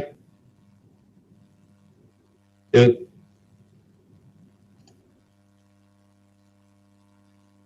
Philips sản xuất.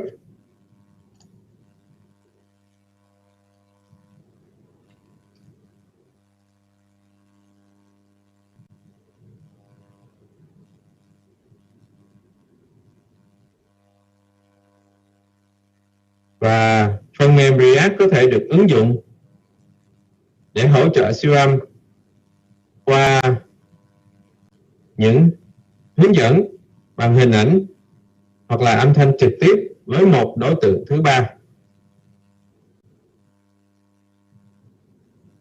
Đang khi trong mùa dịch Covid,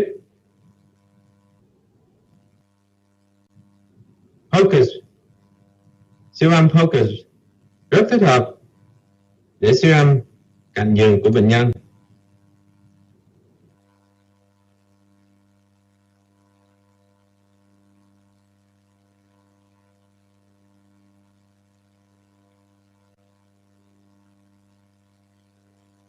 Sau đây là những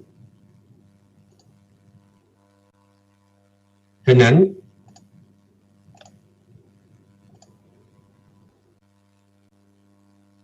được siêu âm, được máy siêu âm Lumify thâu lại được.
Siêu âm Tim Focus đã dùng những loại máy tiện nhất và chuẩn nhất có thể khi siêu âm, thí dụ như bộ máy Lumify của Philips hoặc là Butterfly IQ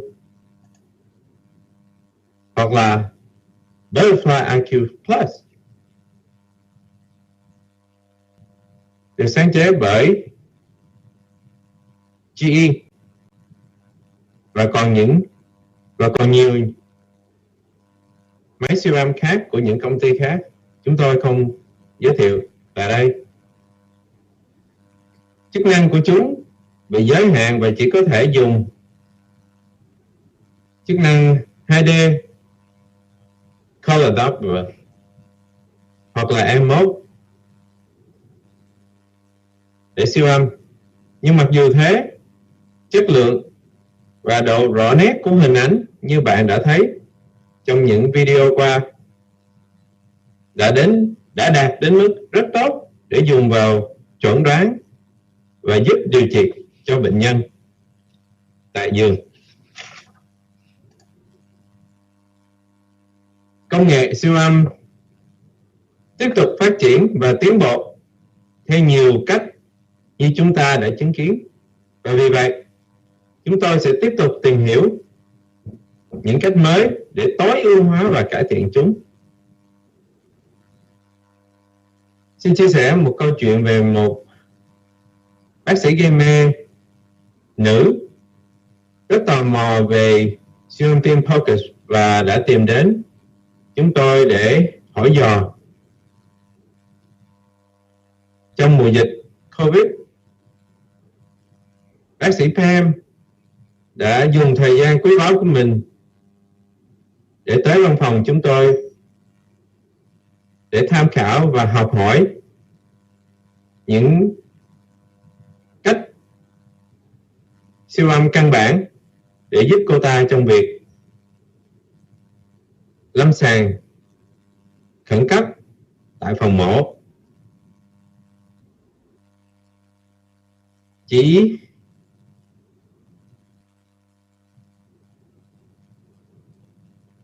một sự phấn khích và nụ cười rạng rỡ trên khuôn mặt của bác sĩ Pam khi cô ta nhìn thấy chức năng của máy Lumify và phần mềm React và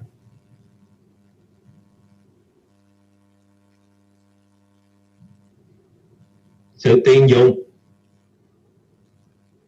trong việc siêu âm khẩn cấp. Đối với cô, những công nghệ siêu âm tim focus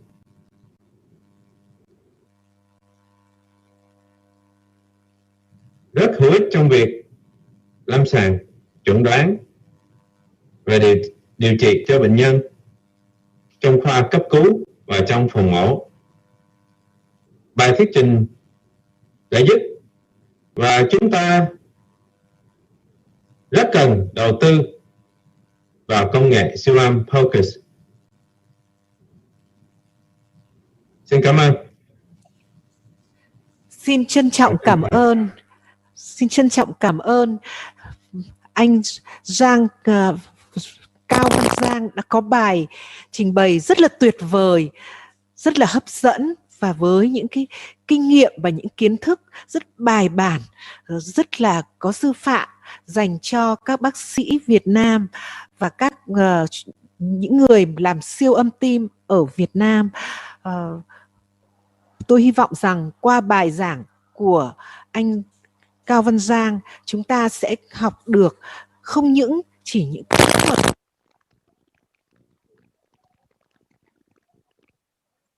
siêu âm tim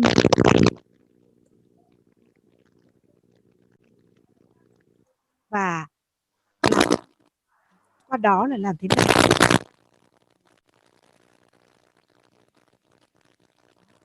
cho bệnh nhân một cách đúng, cả cái tâm của chúng ta. Đó là những điều mà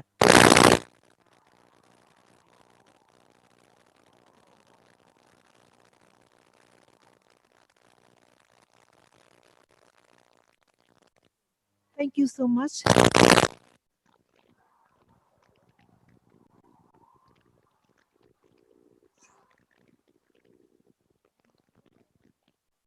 The new starter cardiography, but also for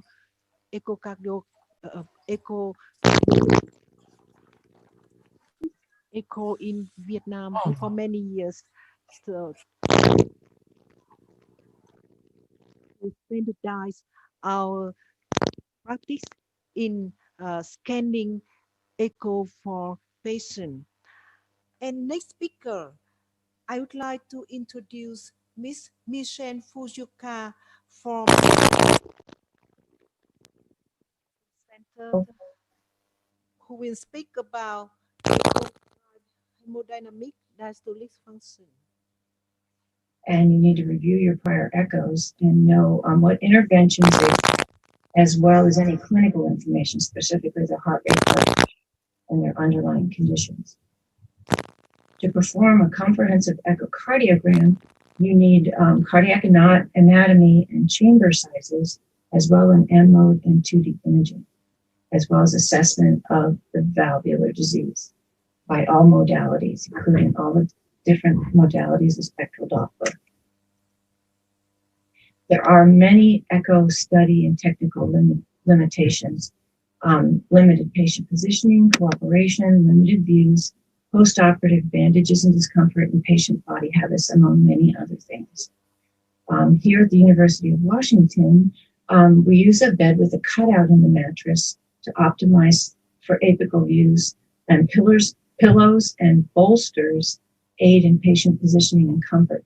This is not possible, of course, when you're doing portable exams, but you still can bolster the patient with pillows and everything that you can find in the room to help you get the best study. Also, you must optimize the efficiency and technique as you're going along. You can use the imaging probe to guide the use of the non-imaging CW probe, and use color as a guide for optimizing angle to flow as you go along. This is particularly important when you need to distinguish one flow from another. You should use the non-imaging CW to do so.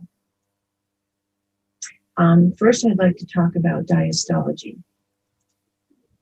There are diastolic function components that are very important to decide the presence or absence of increased filling pressures. Among them, the EE prime needs to be over 14, mitral valve A duration versus mitral valve, pulmonary valve A duration. The pulmonary valve A duration must be 30 seconds longer. The mitral E to A with preload reduction is a very good thing to do if that's in question, especially with a pseudonormal pattern. You do Valsalva and see if it reverts to abnormal relaxation. And also the TR jet velocity is critical. That needs to be over 2.8 meters per second. There are many other components to doing a diastolic function. In particular, you need the LV, EF, and volumes, the LA diameter, the LA volume index, and the LV wall thickness, along with the other diastolic components. It's very helpful to use echo enhancing agents if you can't see the LV and you need to look for LV wall motion abnormalities as well as volume. And also, if you can't get the TR jet, many times you can get it with enhancement. LV wall thickness is very important. Normal wall thickness usually means that there's no diastolic dysfunction. And here, you can see that to get the left atrial volume, you need to do it from two different planes. And this may be in a different plane than optimizing the LV. You normally need to move posteriorly and a little bit laterally and line up with the atria, not the ventricles. And make sure that the area length is perpendicular to the annulus. Of course, any Doppler is very dependent on the angle of flow. In this example, you can see that the mitral inflow is directed laterally. Therefore, you need to move the probe one inner space down and not foreshorten, and sometimes move into the axilla to line up to the flow to get optimal traces. Here we see a mitral inflow pattern, and it's parallel to the flow. You use low gain, low wall filter, and at least 100 millimeter sweep speed so that you can accurately measure timing. And now we'll move on to the next component, which is the mitral annulus. And you can see here with the low gain, low wall filter and sweep speed optimized, you can easily measure the A duration. And next we move on to the pulmonary vein flow in the right upper pulmonary vein. Here you see each of the components measured. The A velocity should be no more than 0.35 meters per second. And again, the duration should be at least 30 milliseconds longer than the mitral inflow to say that is abnormal. And the isovolumic relaxation time, again, you're parallel to flow, and you place the sample volume pan anteriorly toward the aorta, and place the sample volume between the anterior leaflet and in the LVL flow tract. And the same other parameters apply. And tissue Doppler at the mitral annulus, you need to make sure that you're parallel to the motion of the annulus and the interventricular septum, and you need to stay on the left ventricular side of the septum. And here you see the E prime should be higher than the A prime. And at the lateral wall, it's the same thing. You need to be parallel to the motion of the posterior wall at the annulus. And also you'll see that the E prime is higher than on the septum. And if that's not true, then it may indicate that there's tamponade or constriction. Here we see the importance of optimizing gain and filter and angle. In the first panel in A, you can see that everything is optimized. You can see the flows very clearly down to the baseline, and it's easy to measure. In B, it's hard to see the sample volume, but it's further down in the interventricular septum. And this is on the same patient, so you see that it's giving you an erroneous trace. And C, the gain is not high enough. It needs to be a little higher. And D, the wall filter is too high to interpret the information. And Valsalva is very important when doing diastology. In particular, we use it to distinguish a pseudonormal pattern and have the patient Valsalva for at least 10 seconds until their heart rate increases. And then what you want to do is see the pattern go from pseudonormal to relaxation abnormality. This, you have to be very aware if you want to interpret the signals that the filling patterns are different according to the patient's age. You can see here, young, middle age, and older, the patterns are very different, as well as you can see below, the pulmonary vein patterns vary as well. And here you can see the parameters for normal, impaired, which is grade 1, impaired and elevated, which is grade 2, and then grade 3. As well, I really like this illustration from Garcia and Klein. It shows the waveforms with the pulmonary vein, TDI, and even color flow. This is a very handy reference to have around. And here's a patient. There's no TR jet, but you can see here that we can still get the information we need. His deceleration time is 390, which is prolonged. His SD is 1.5. His IVRT is prolonged at 148, and he indeed has he has LVH as well. So you can interpret this as a relaxation abnormality. And here in the 2016 guidelines from the ASE and CVI, excuse me, they have a very good section, and this is an amazing reference for the utility, advantages, and limitations of each of the parameters that we evaluate for diastology. And there are quite a few challenges and exceptions. For diastolic evaluation, mitral stenosis, any significant MAC or MR, aortic fib, and anything you see here makes it very difficult, if not impossible, to evaluate diastolic function. There's a special section in the 2016 guidelines for the assessment of filling pressures in special populations. Here we can see the effect of heart rate on the diastolic flow pattern. Here in the first panel, the heart rate is 62. The E does not go to the baseline, and you would interpret this as a relaxation abnormality. Whereas the same patient with the heart rate at a heart rate of 65, it indeed is a pseudo-normal pattern.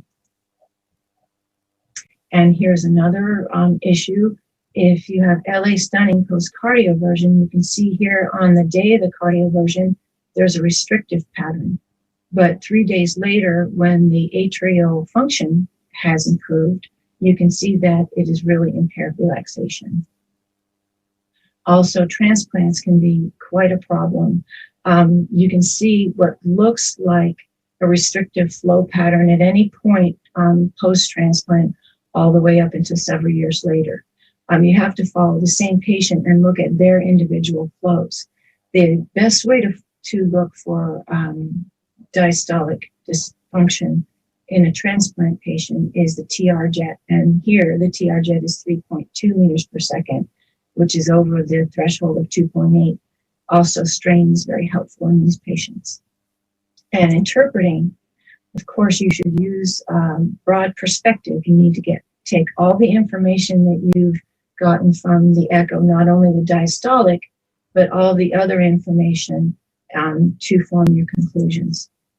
And in formulating conclusions, you need to review the previous echo and include a comparison in the report. Review recommendations specific to the pathology and perform diastolic evaluation in every patient if possible. And like I said earlier, know the utility and limitations of each parameter. Suboptimal data should not be included. No single diastolic variable should be used. And all echo findings, as well as the heart rate and any other underlying conditions should be considered, as well as anything that affects diastolic function. Now I'm going to move on to pitfalls with the evaluation of mechanical and biologic valves.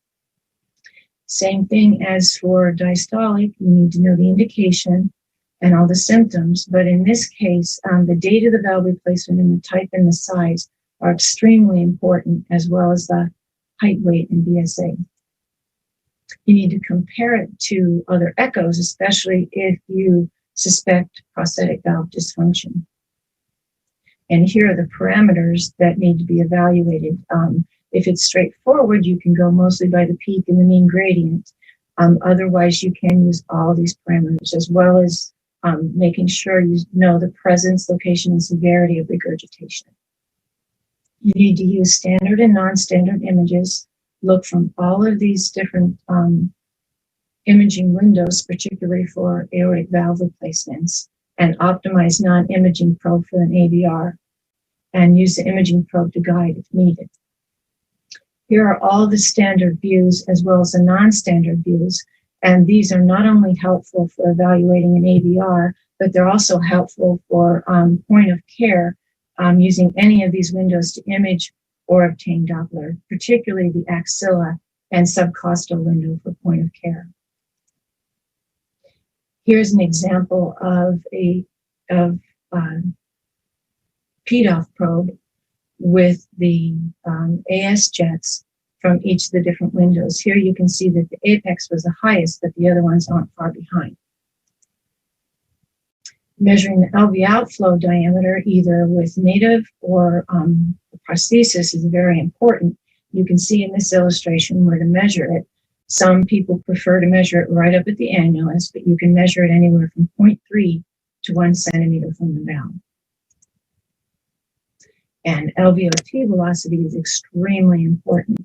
You need to be parallel to the flow, just like you would with the diastology, and you need to not be too close to the valve. If you see here, the Doppler waveform is very clear and there's no spectral broadening. And here we can see the functional, the parameters for mechanical valves. And using this, the simplified Bernoulli equation will work most of the time for aortic valves, but you need to assume that the LVOT velocity is negligible. If it isn't, you can't use the simplified Bernoulli equation. You must use the full Bernoulli equation and take the LVOT velocity into consideration, particularly if it's above 1.5 meters per second. And here we see the values for prosthetic aortic valves. And before I told you that you need to know not only the valve, but the size. And here you can see the peak, mean, and effective orifice areas for each valve that you would expect. And TEE versus the transthoracic for the evaluation of AR. Transthoracic is usually sufficient, but you should combine both for best results. Particularly anything posterior to the AVR is better, and for endocarditis or dehiscence. And here we see, go back one slide, excuse me. Here we see a mitral valve, and I'll see if I can get this to play. There it goes. This is a 75-year-old man that was post-TAVR. And here you can see a little bit of central flow, but then there's another flow that's very suspect from the area of the aorta. And here on a transesophageal, you clearly see the fistula from the aorta into the alveolar flow tract. Now I'm going to move on to prosthetic mitral valves. Here are the parameters that are most important. The peak early velocity and mean gradients are very important, as well as the heart rate. And you should try to evaluate the presence, location, and severity of regurgitation. Here are the parameters from normal to suggesting significant stenosis. As we all know, with mechanical valves, aortic and mitral, shadowing is a very large problem. As you can see in the illustration, it's much more of a problem for the mitral valve than the aortic valve. Also, for mitral valves, you must assess mechanical valves. You must see the leaflet motion. You should record a longer clip to make sure you see the leaflets and see them a little bit longer over time. Also, M mode is very helpful with this. And as far as evaluation of transthoracic and transesophageal for an MR, TEEs are better suited for MVRs because of the shadowing and masking. And of course, you can evaluate the MR much better.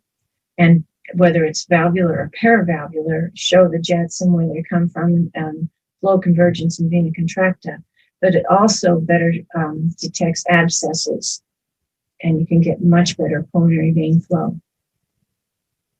Here in this example, we have a gentleman that had mitral valve repair with an annuloplasty ring, and he has known severe regurgitation. And here you see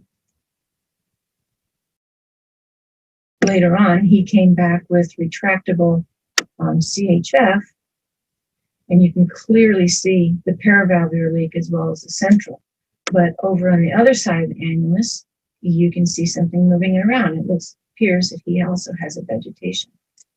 And you can see that here in the 3D, as well as a large valvular dehiscence.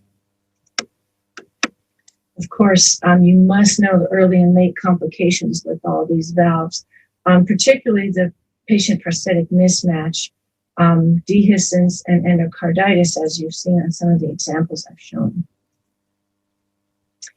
In summary, for prosthetic valves, you must obtain a comprehensive echo on all patients if possible, and refer to the normal Doppler values for prosthetic valves, and all the parameters. Use standard and non-standard windows, obtain quality data, and use all the resources to maximize as far as patient positioning and comfort. And of course, combine transthoracic and TE for best results, especially if prosthetic dysfunction is suspected. And thank you very much.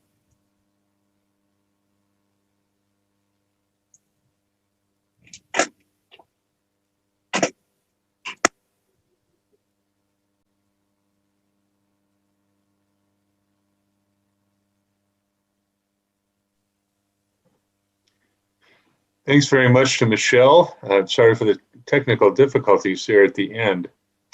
Next, we will have Egley Bordulis from Dartmouth in Lebanon, New Hampshire, in the United States, will give us some insights on optimization of color Doppler.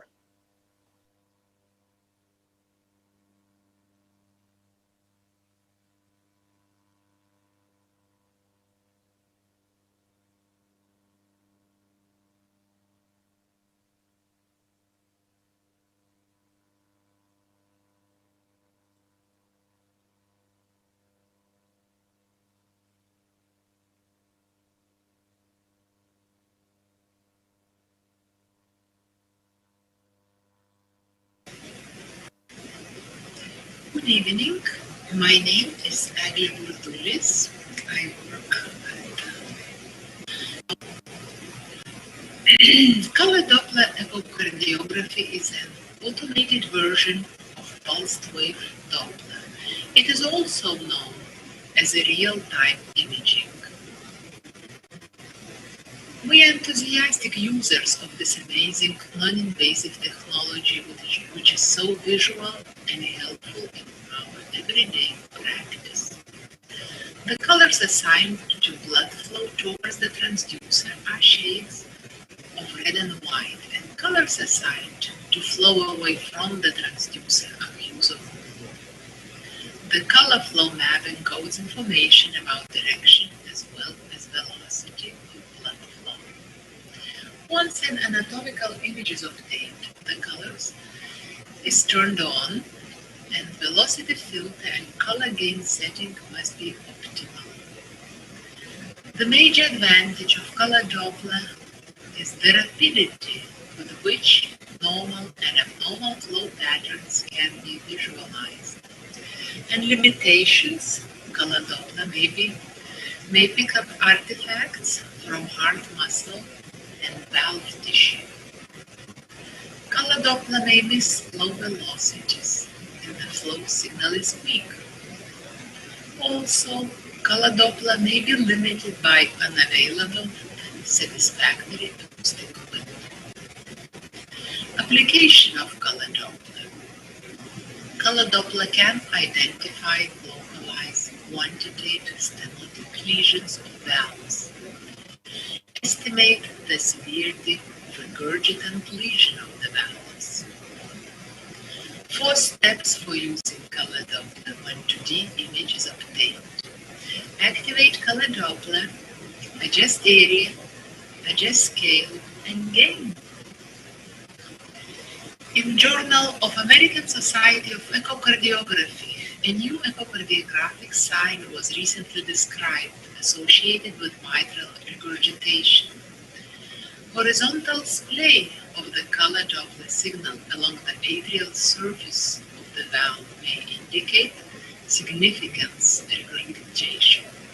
Splay is likely generated as a side lobe artifact due to high flux regurgitant jet.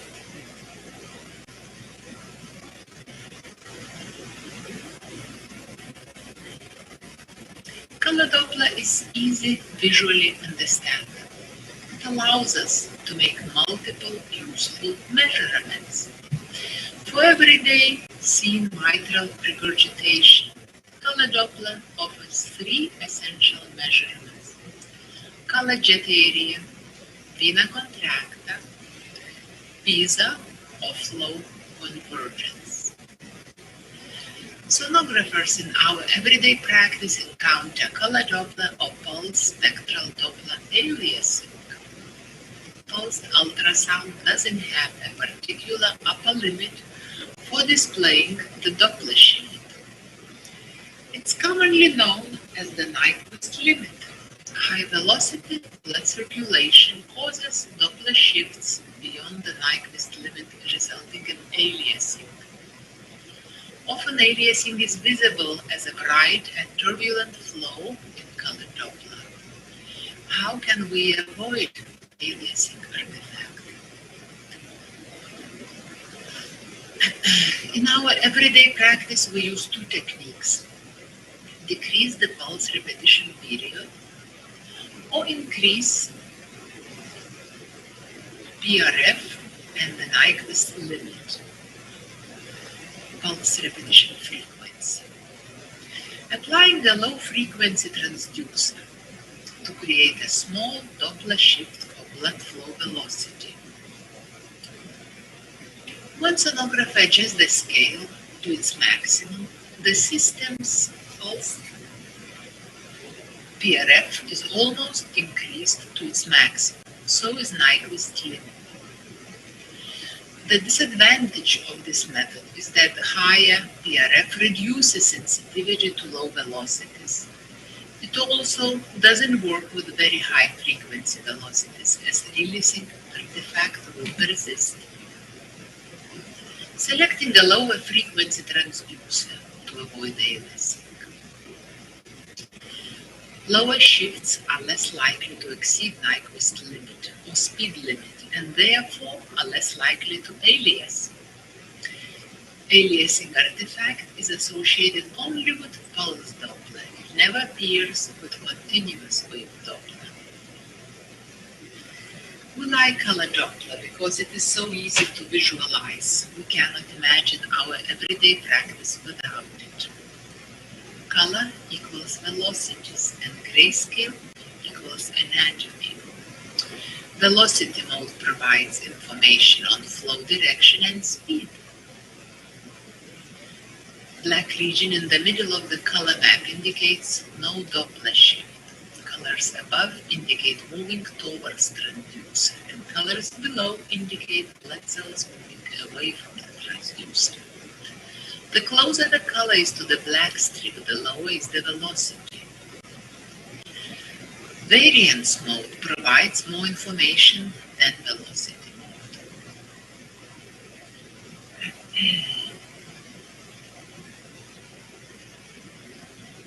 In addition to direction and speed, variance mode distinguishes laminar flow from the turbulent flow. In variance mode, colors on left side of the map indicate laminar flow, normal flow patterns. Colors on the right side of the map indicates turbulent flow associated with pathology.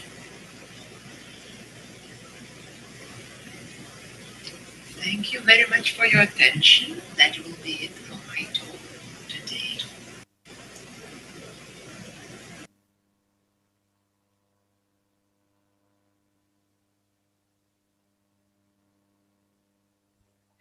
Thank you so much, Michelle, for the wonderful presentation.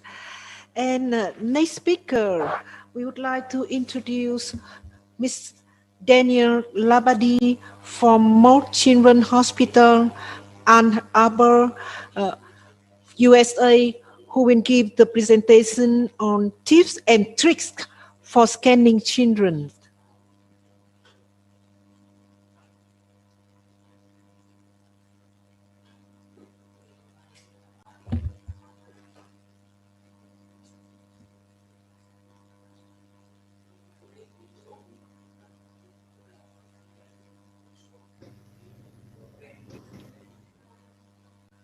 Hi, my name is Danielle Labadie, and today I will be talking to you about tips and tricks for scanning children.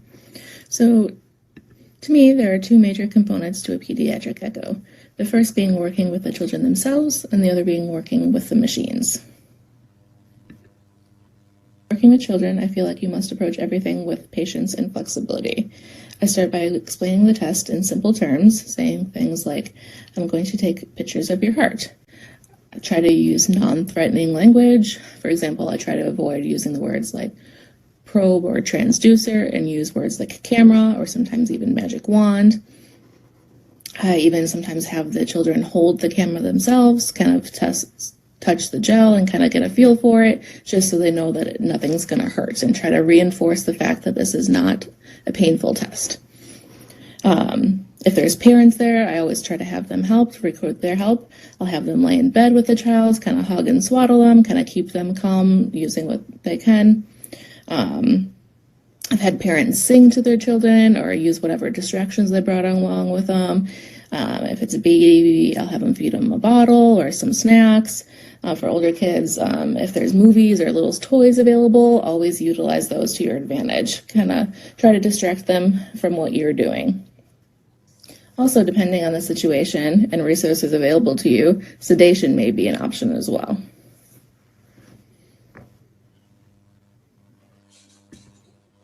For small babies, I like to swaddle them to keep them calm. So here in this picture, you can see I've done a sort of modified swaddle. This allows the chest to stay exposed, so it kind of keeps the arms pinned down by their sides. And sometimes I'll use a second blanket to kind of keep their legs all snuggled in as well. This picture, you can see I have one of the nurses laying with a kid to help with the echo. So she helps keep the pacifier and keep them calm. But then also it was helpful for suprasternal notch pictures because she was able to slide her arm kind of underneath the child's neck to kind of hyperextend that neck for good arch pictures. I know we don't always have an extra hand available to us, but you can also use a rolled up towel or a blanket as kind of a roll under the neck that can also help with those images. Sometimes even after all of that, you still get a difficult child, and that's okay. So in these situations, it's always just important to prioritize what information you need to get. What is the indication for the exam? With children, you never know how long you're going to get. Sometimes you have 5 minutes of calm before your baby starts crying or the child gets upset and you need to kind of refocus things. So I always try to go for the important things first. Now, this may kind of vary depending on your institution. Maybe they want you to go in a certain order, and that's okay.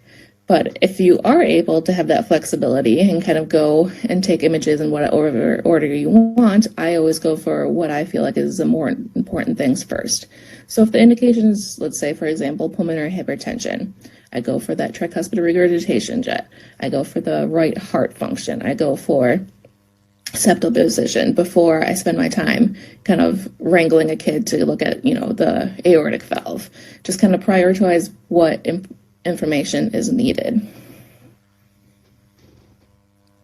Also, if kids are squirmy, I find it helpful to physically keep my hand on the child while the patient's moving. So as they're moving around, I kind of just follow them along with it. And then that way, when they calm down again, I just have to do minor adjustments to get my perfect picture, and I don't have to refine my whole window again. And I find that very helpful. Now to move on to the more technical side of things. One of the most important things when scanning is using the appropriate transducer, and it may be different through different parts of the exam, which I'll kind of talk through a little bit later. One of the attendings I work with likes to say, if you don't get more than one transducer dirty, you're not doing your job right. Now, I know depending on your resources, you may not have multiple options available to you, and that's okay. There are still other things you can work on, like optimizing gain and compression settings and utilizing all windows, including some of the non-standard windows that you don't typically use. Everyone knows how useful a standard peristernal or apical windows are, so I'm not going to talk about those. I'll talk about a few other ones that are helpful with children. So in this clip here, we have a subcostal coronal sweep, which is a great view in pediatrics because you learn so much from just one clip.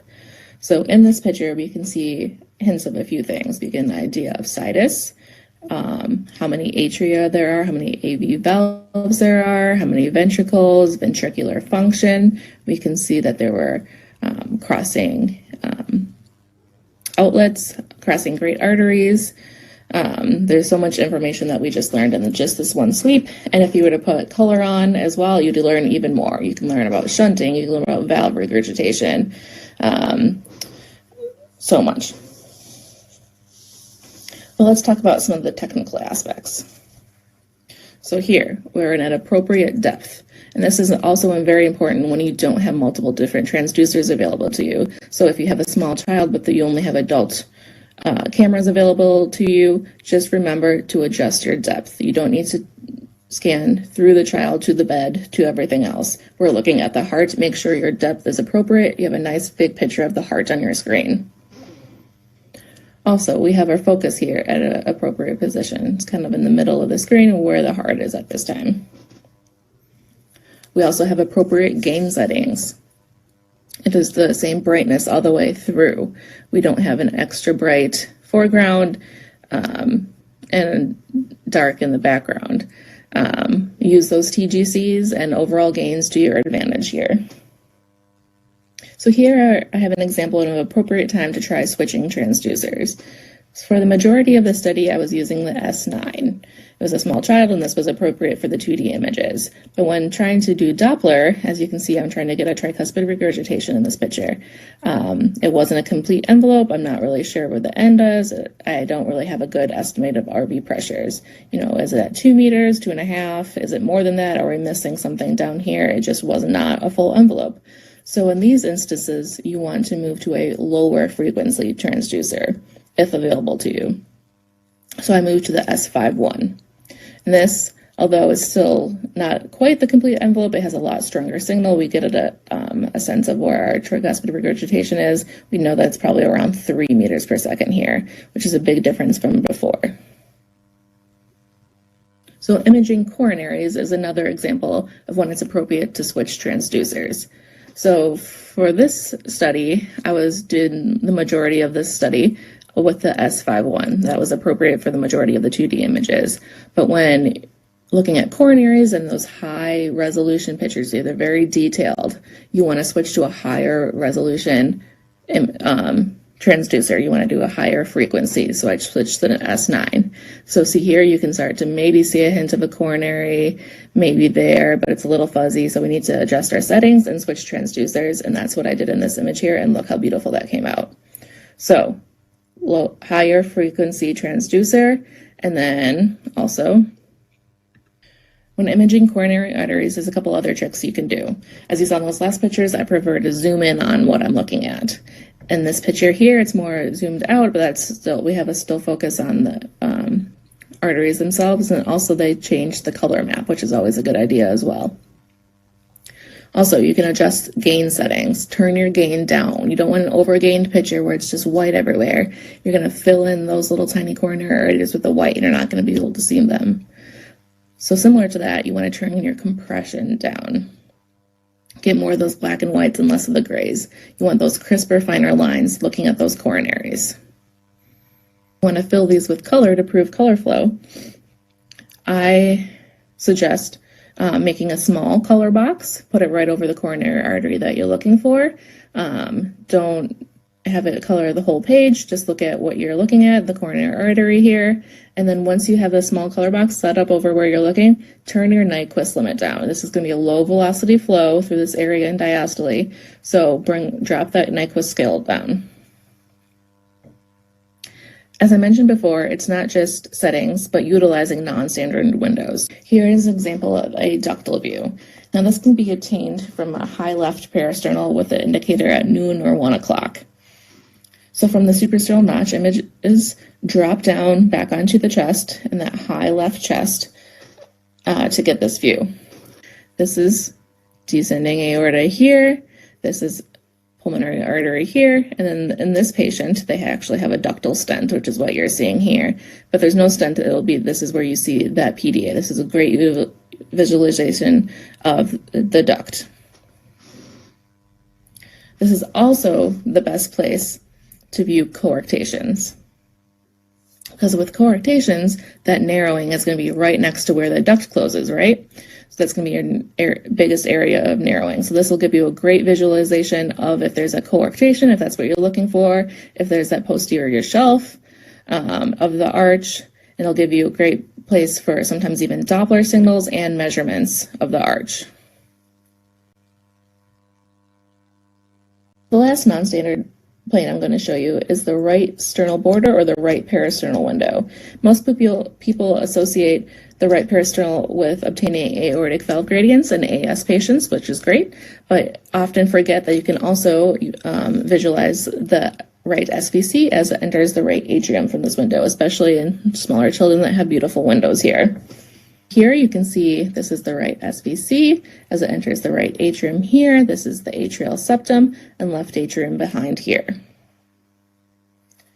So this is another great place to look for ASDs if you put on color like they did here to show if there's any shunting across the atrial septum. It gives you a great view of the SVC if you're concerned about any SVC narrowing, or if you have lines that go through the SVC or ECMO cannulas that go through the SVC. This is a great place to view. That's also a great place if you're worried about anomalous pulmonary venous connections. If there was a anomalous right pulmonary vein to the SVC, this is the best place you would be able to see it. And that's all I have for you today. Thank you.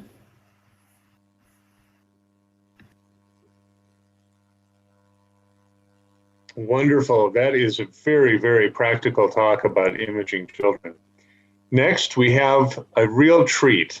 One of our most specialized and seasoned sonographers from the Massachusetts General Hospital, Ms. Jane Marshall.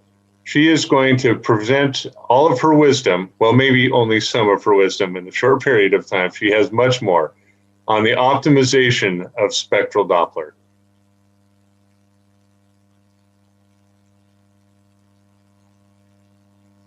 Thank you very much for this kind invitation.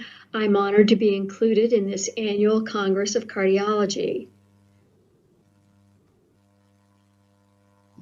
I have no disclosures. I was asked to speak about optimizing spectral Doppler. As we know in our exams, we include both pulsed wave and continuous wave Dopplers, and they have both advantages and disadvantages. The pulse wave Doppler, the peak velocity is limited by the Nyquist limit. However, it allows for interrogation of flow at a specific location, where CW Doppler allows for high velocity recordings, but there's range ambiguity, where flow will be recorded anywhere along the Doppler sample line. These are complementary Doppler modes, and it's important to utilize both to define both accurate location and velocities. It's important to know the normal range of velocities for the various valves. I've included the normal ranges for adults. It's also important to know and recognize normal and abnormal Doppler profiles. And if you see a Doppler velocity or profile that looks abnormally high, then you may need to do further investigation to determine what the pathology is. There are several factors to consider when you are optimizing your spectral Doppler. A strong ECG, alignment of the cursor, placement of the volume, size of the volume, baseline filter, Doppler spectral scale, the position of the baseline, the sweep speed of the tracing, gain, and optimal number of cardiac cycle recordings. It is important to have a strong ECG for Doppler recordings for accurate interpretation of flows. As we can see in the top panel, it's a very poor signal where waveforms are not easily seen, and the machine thinks that the patient's heart rate is 189 beats per minute. The middle panel, the gain is too low, and we can hardly appreciate any waveforms. The bottom panel is just right. We see a strong QRS, T wave, and P wave.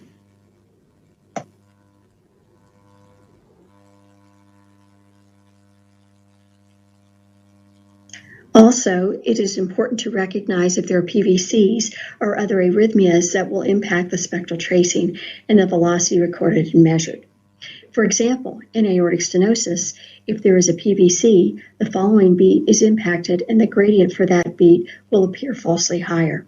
So as a tip, always show the preceding cardiac cycle on the spectral tracing, especially for flows that will be measured for gradients.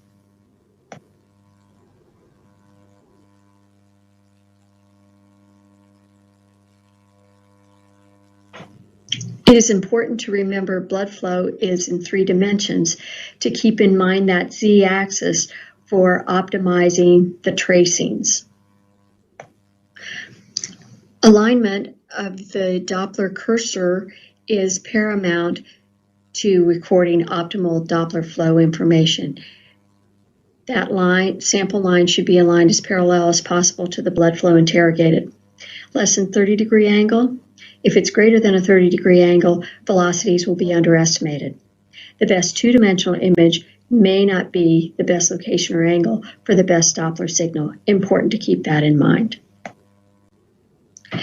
The sample volume must be placed in the correct location for optimal pulse wave Doppler information of the various valves and for the correct interpretation of the various blood flows. For example, the mitral inflow velocities. It's important to place the sample volume at the tip of the mitral valve, as we see in the middle panel, which is the correct placement. The left panel, the sample volume is too far into the left ventricle. The right panel, it's too far into the left atrium, and you can see how this has impacted the signal compared to the correct location.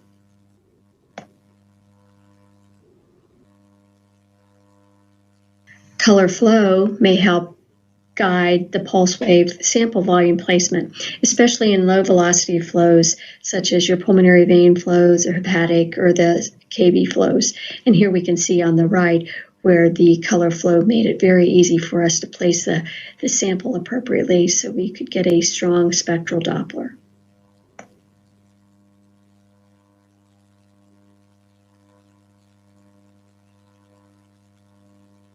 It's also important to keep the sample volume size in mind for the structure and blood flow to be interrogated. If the size of the sample volume is too large, the signal will be noisy. If it's too small, you might miss information. The average size is 3 to 4 millimeters, but that may need to be altered as needed. We can see the examples below. The sample size on the left is 20 millimeters, and that's much too large. As you can see, it's very noisy. The correct sample size is on the right at 3.5 millimeters, and there we can see nice laminar flow, very easy to measure.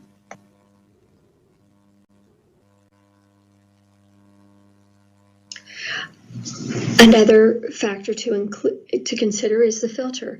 If it's set too high, then the lower velocities are not represented on the tracing, and it may be difficult to interpret the Doppler information. On the left-hand panel, we see the filter is optimized for the flow interrogated, and on the right, we can see the filter is set too high and low velocities are not seen. This is especially important, for example, in severe aortic insufficiency. If you're looking at the spectral tracing and the filter is set too high, you may miss those flow reversals so important to the diagnosis.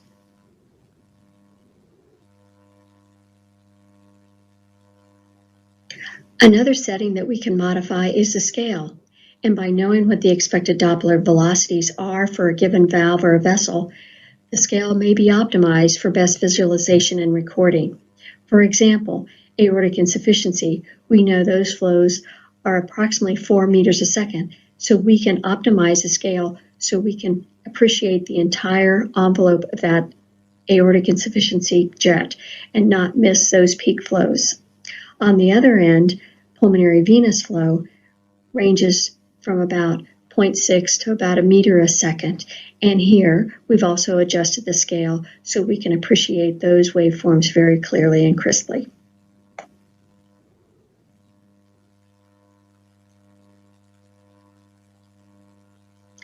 Another setting to optimize is the baseline position, because we want to visualize flow both above and below the baseline. The panel on the left shows the baseline is set too low and the peak velocities are not clearly seen, where the panel on the right allows peak velocities to be visualized.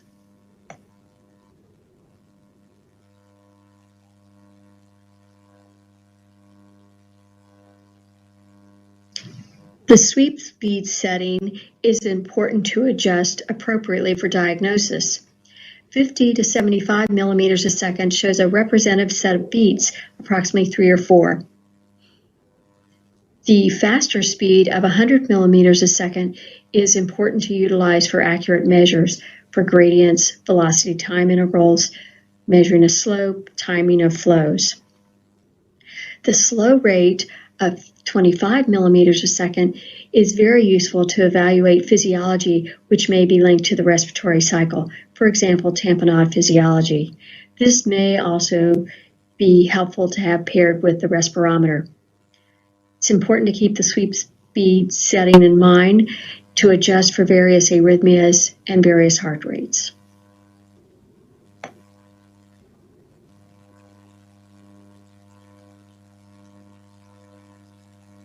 Here we just have examples. In this panel, we see 50 millimeters a second, and we are able to see 4 strong beats of the mitral valve.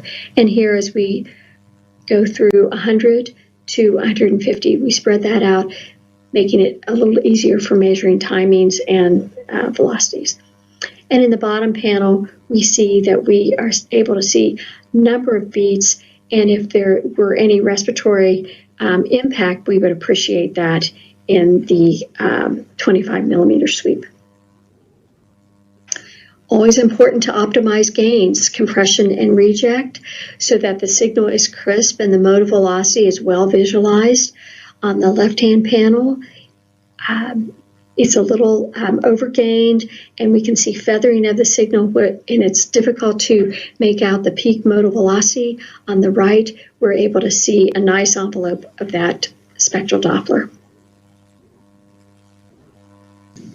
It is important to use a variety of views for the complete Doppler examination, and also to consider adding additional views that might allow you to be more parallel to the blood flow for the most accurate Doppler evaluation. In summary, be aware of the flow that you are interrogating and its normal appearance, both in profile and velocity. Color flow may help with the alignment and placement of the sample volume for obtaining the best signal.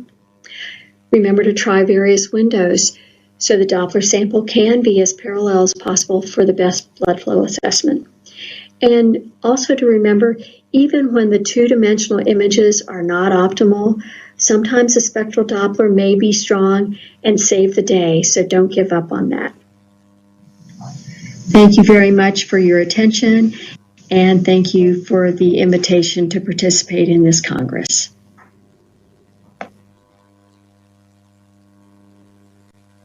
That was wonderful. You know, one of the unfortunate things about the fact that we cannot be with you there in Vietnam is that many of you are not going to have the opportunity to learn from our wonderful sonographers who are so good at teaching. Jane, thank you so much. That was such a practical and excellent review and very timely, always timely. But thank you again.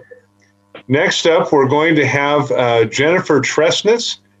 Jennifer is at Madigan Army Medical Center in Tacoma, Washington, or near Tacoma, Washington. And she is going to talk to us about imaging a patient with tetralogy of Fallot.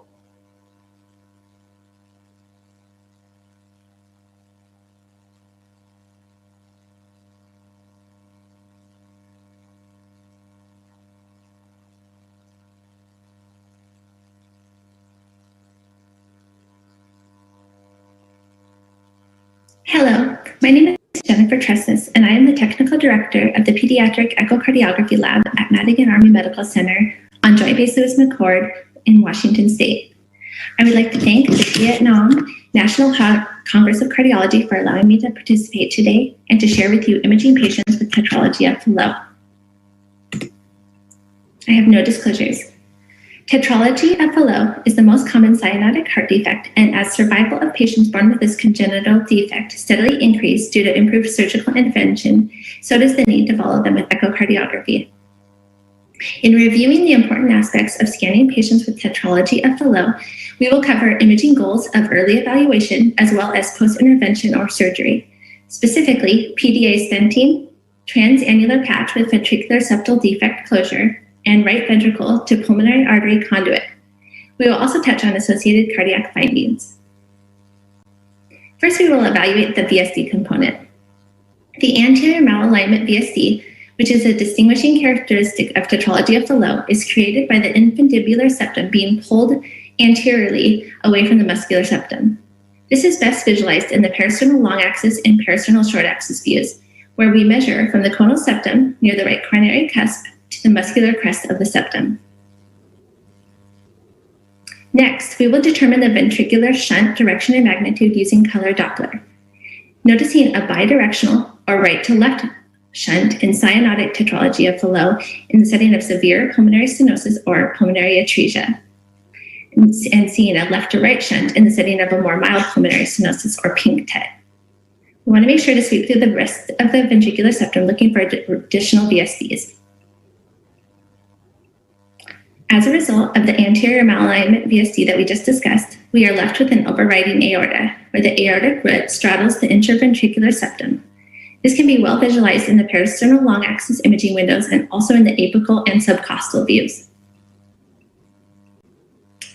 Here we have a beautiful example of an overriding aorta visualized from the apical window, where the straddling of the interventricular septum by the aorta is very clearly seen.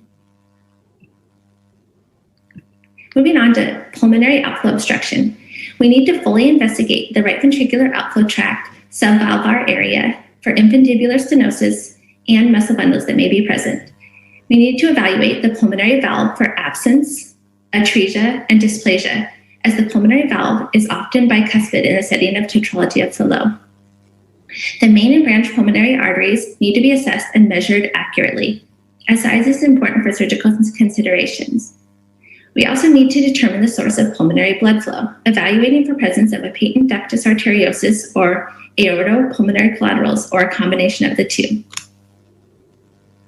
Here we have an example of mild right-sided obstruction in the case of mild pulmonary valve dysplasia, where we can see doming of valve leaflets in systole. In contrast to this clip showing severe obstruction in the setting of tetralogy pulmonary atresia, where no main pulmonary artery is visualized in this parasternal short axis view, and the branch pulmonary arteries are being fed solely by the patent ductus arteriosus.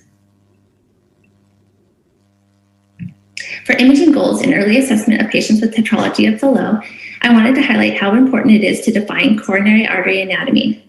Coronary artery anomalies occur about 5% of the time in patients with tetralogy of Fallot, with the most common being a left anterior descending artery arising from the right coronary artery and crossing anterior to the right ventricular outflow tract.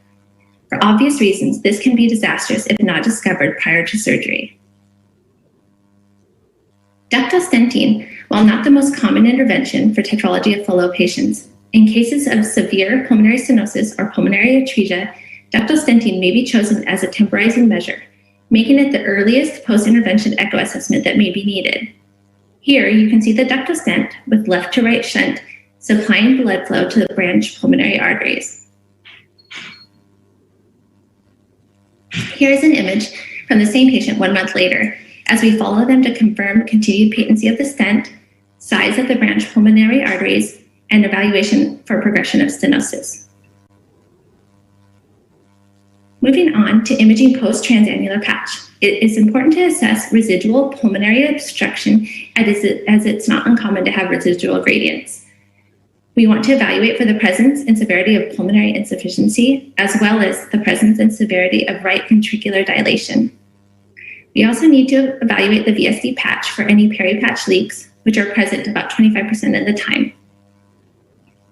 Here we have an example of free pulmonary insufficiency status post-transannular patch demonstrated with color and spectral Doppler. With severe pulmonary regurgitation, the end diastolic volume of the right ventricle remains higher than normal. And eventually, the right ventricular diastolic pressure and chamber size increased due to the backflow of blood to the RV. Here on the left, we have an example of severe free pulmonary insufficiency, which is defined by insufficiency that extends up into the branch pulmonary arteries. A patient with transannular patch result of mild insufficiency is seen on the right.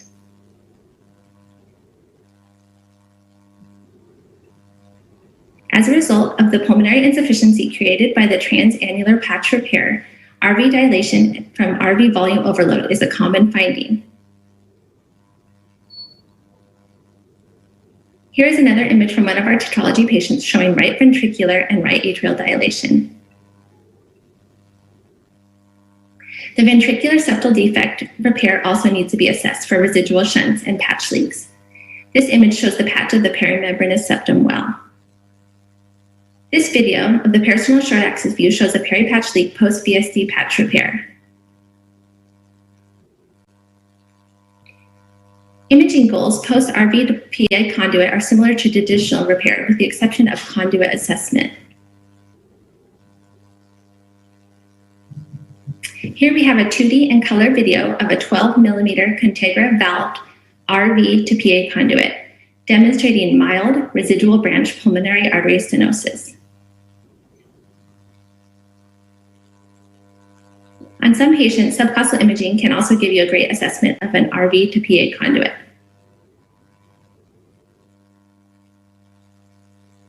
Here is an image of some branch pulmonary arteries at the end of the conduit.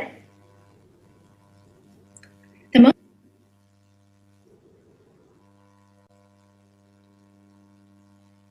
most common additionally seen cardiac findings in patients with tetralogy of Fallot are a right-sided aortic arch, present in about 1/3 of patients, a secundum ASD, which is also present in about 1/3 of patients, and a persistent left superior vena cava with anomalous drainage to the coronary sinus, which is seen in approximately 10% of patients with tetralogy of Fallot. Finally, I would just like to highlight the importance of following the left ventricular function in our tetralogy patients. Despite tetralogy being a disease of the right-sided heart structures, assessing left ventricular function using shortening fraction, tissue Doppler, global longitudinal strain imaging, and 3D volume imaging are all recommended. In conclusion, I hope that you have enjoyed this review on the important aspects of scanning patients with tetralogy of Fallot. Thank you.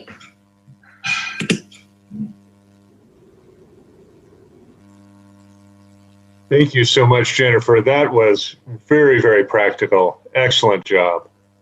Next, we are very honored to have Nikhil Pasumarty from Columbia University Medical Center. You've already heard about his extensive experience scanning patients not only in New York City, but also in Nepal. And we have given him the challenging but very interesting title, Creativity in Congenital Heart Disease. We're very honored to have him present this topic. Hello, my name is Nikhil Pasumarty, and I'm going to be talking about creativity in congenital heart scanning. There's a standard protocol provided by each institution. Alternative imaging plans may be used in addition to standard protocol images. There are numerous ways to be creative when scanning CHD patients. There's the right upper pulmonary vein, the right anterior oblique view, coarctation, aortic stenosis, and X-plane are some examples we're going to be talking about today. The first view is acquiring the right upper pulmonary vein in the subcostal sagittal view.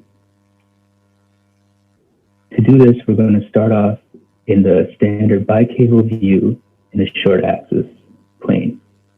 You're going to focus on the right upper pulmonary vein, and you're going to angle the probe anteriorly and slightly turn the notch counterclockwise. As you can see on the right here, you can see flow from the right upper pulmonary vein enter the LA. This is your SVC, your RA, and your IVC down here. In additional view, you can see the right upper pulmonary vein is the right parasternal view. To do this, you're going to start off at your standard right parasternal view, and you're going to turn the notch 90 degrees, focusing on the right upper pulmonary vein. On the bottom, you can see the right upper pulmonary vein here and over here. You're going to focus probe on the right upper pulmonary vein, and you're going to turn the notch 90 degrees. And here, after you turn the notch 90 degrees, you can see the right upper pulmonary vein draining into the LA. Notice you can also see the right lower pulmonary vein. Next is the right anterior oblique view in the subcostal window. This is also called the tetralogy of Fallot view. To do this, you're going to place the probe in the subxiphoid window, and your notch is going to be directed towards the 1 or 2 o'clock position. This is similar to the parasternal short axis view. It's just a bird's eye view. This is also a good view to see the conal septum and the RBOT. On the bottom, you can see the conal septum and see the RBO outflow tract right here.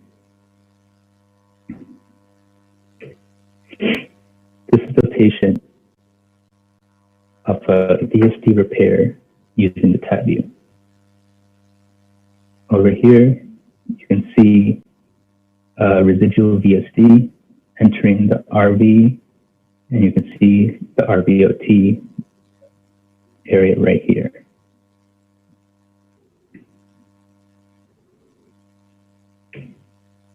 Next is a suprasternal notch view. Depending on the patient, you may have to lower the probe position on the patient's chest to properly visualize the aortic isthmus. This is very important in patients with coarctations. You are also able to see the takeoff of the left subclavian artery in relationship to the coarctation. You will also be able to visualize the anterior and posterior ridge in these patients. So on the left, we have a standard suprasternal notch window. Nothing really stands out in the isthmus area. On the right, you can see that there's a color flow turbulence in the isthmus area.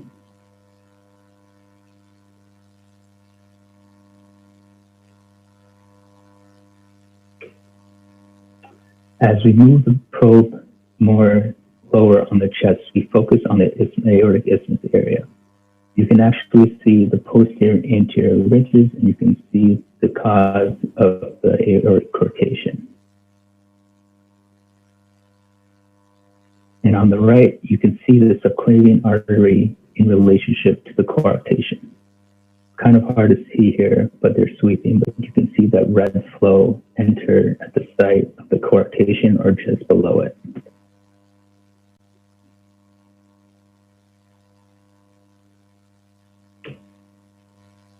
Next is aortic stenosis from the right parasternal view. You're going to start in a standard right parasternal view. You're going to angle the probe leftwards towards the aorta. This is a good view because the Doppler is parallel with the blood flow. Be careful because the pressure gradients may be overestimated from this view. It is also helpful in patients with difficult suprasternal notch windows and adults. In this clip here, you can see the sonographer starts at the standard right parasternal view and the angle towards the aorta.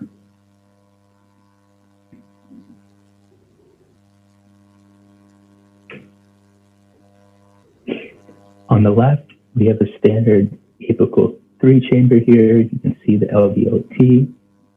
It's hard to see the supravalvular area of the aortic valve. And on the right is the right parasternal view. You can see the supravalvular area of the aortic valve, and you can see it's a good lineup for the CW Doppler.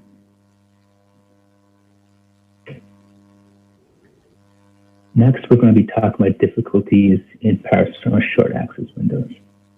And due to many reasons that cause limitations in imaging windows, sometimes alternative positions can be considered. If standard parasternal short axis function images are unable to be acquired, body position can be altered. To do this, the patient is laying in a left lateral decubitus position. The upper body is elevated to 45 degrees and tilts forward. This allows for a better window in which a true parasternal short axis can be acquired for qualitative and quantitative analysis. Next is difficulties in parasternal images. Again, due to chest wall abnormalities or lung artifact, sometimes parasternal images can be acquired from the right chest. The probe is placed on the patient's right chest, not just directed towards the left shoulder. Parasternal short images can be acquired from this angle. It is important that this view is used to visualize for LV function and size. Be careful because RV size can be overestimated from this angle. On the left is the patient parasternal short axis window in the standard parasternal short axis probe position. As you can see, You can't fully see the RV, and full LV segmental analysis cannot be efficiently defined. Once the probe placement is moved to the right chest, you can better evaluate the RV size and the RV function and the LV size and function.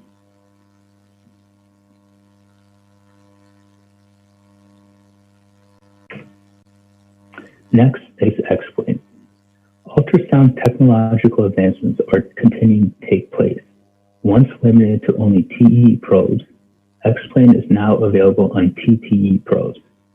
Simultaneous biplane imaging can be used in a multitude of ways for function analysis, thrombi, and surgical repairs.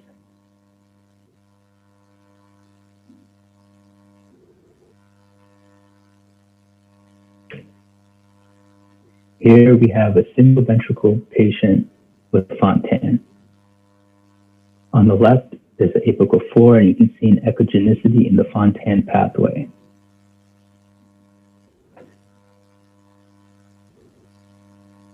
On the right is the apical 2, and then you can see a cross-section of the echogenicity in the same real time.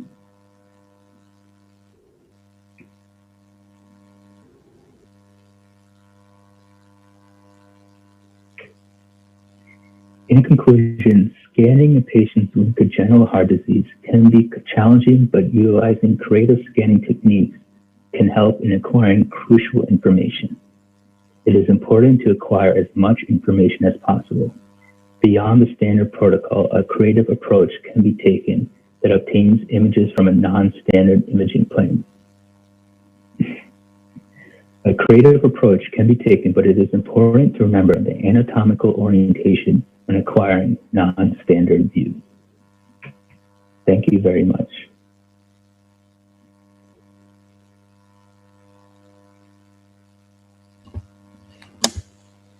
Thank you very much, Nikin Pasumari, for the wonderful and very creative presentation. May I ask Professor James Kirkpatrick, should we have a question and answer for ASE speakers, and then we will move to the case simulation? Yeah. Certainly. Sounds like a very good idea. Are there any questions from the audience? Yes.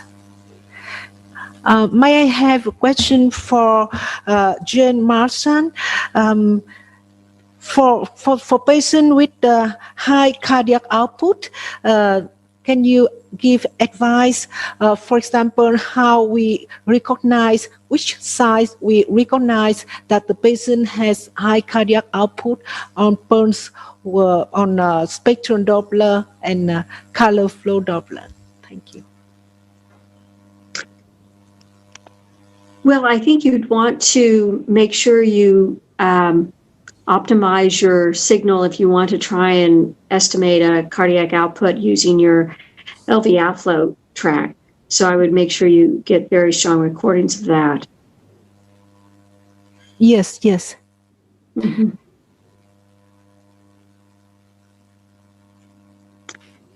I'm not sure that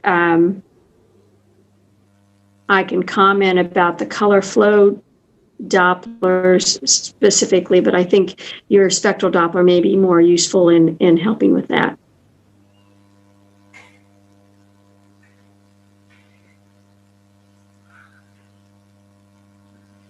I don't know if anyone else wants to chime in or not, but. Mm-hmm. Thank you very much. And one more question. When we want to get the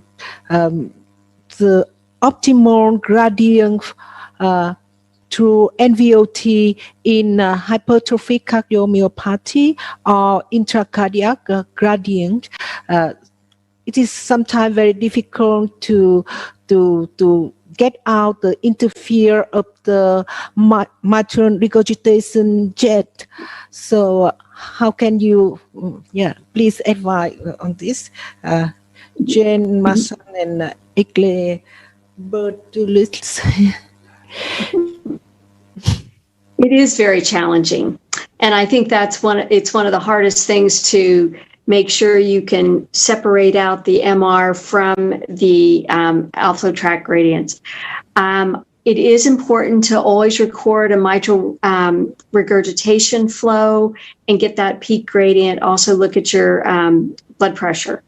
But I think it just takes very systematic approach to trying to angle and be as parallel as possible to that flow. But I think you really have to be very careful with your sample from the mid-ventricle up through the outflow. But it is very challenging to splay out the two different signals. Thank you. Thank you for your explanation. And can we use the high PRF in this case? We usually do not in our laboratory. Yeah. Thank you. And I'm not sure what other people's experience is, but we usually do not. Yeah. Thank you.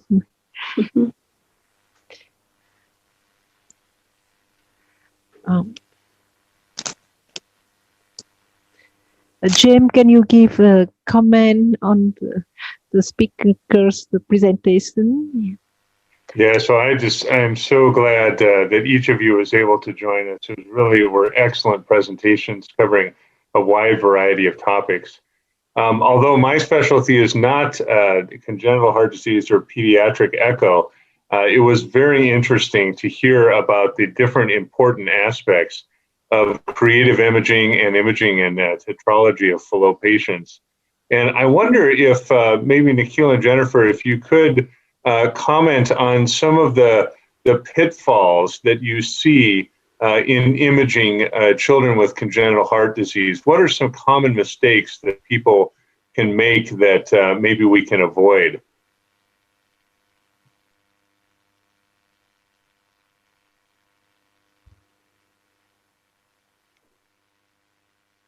Jennifer, could you go first? Yes, sir. One thing that's very important to do is to just stick with your protocol. When you're scanning a patient where you don't know that the ventricle that's on the left side of the body is actually the morphologic left ventricle, things can get confusing really, really quickly. So you kind of have that protocol that you go through and kind of check all the boxes and just don't get lost by that huge VSD or don't get distracted by that aliasing that you see out of the aorta. You just kind of have to go along the path, because if you don't, you're just going to really get confused quickly. Very good wisdom. Nikhil, anything that you see that people can avoid?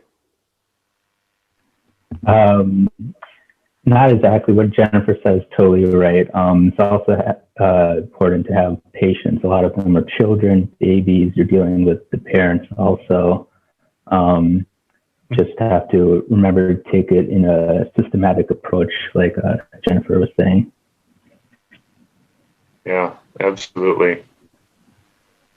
Yang, can you tell us a little bit about your experience in scanning patients in the United States and also having obviously a great knowledge of Vietnam and understanding?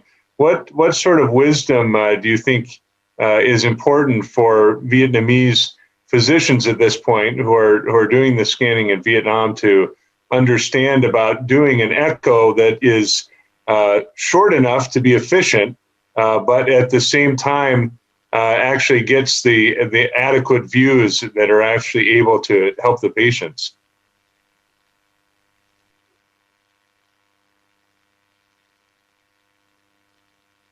Yang, I think you're muted.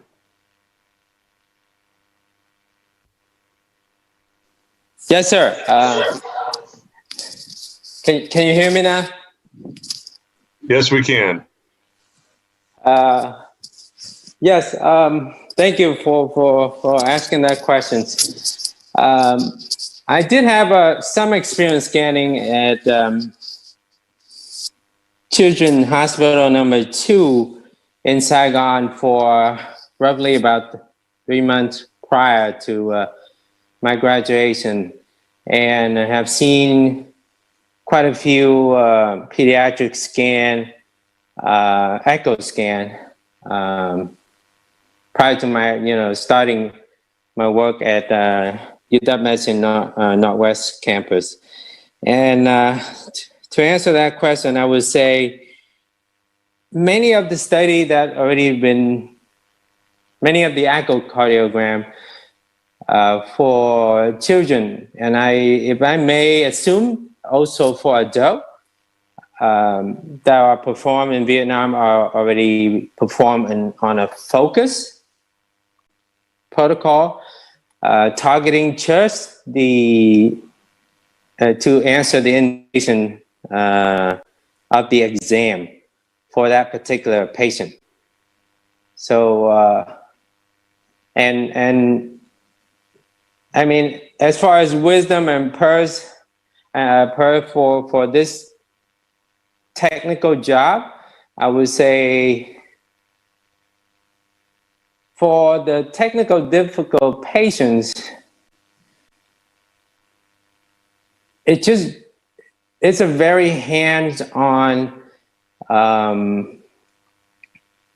technical job, whereas you have to feel it.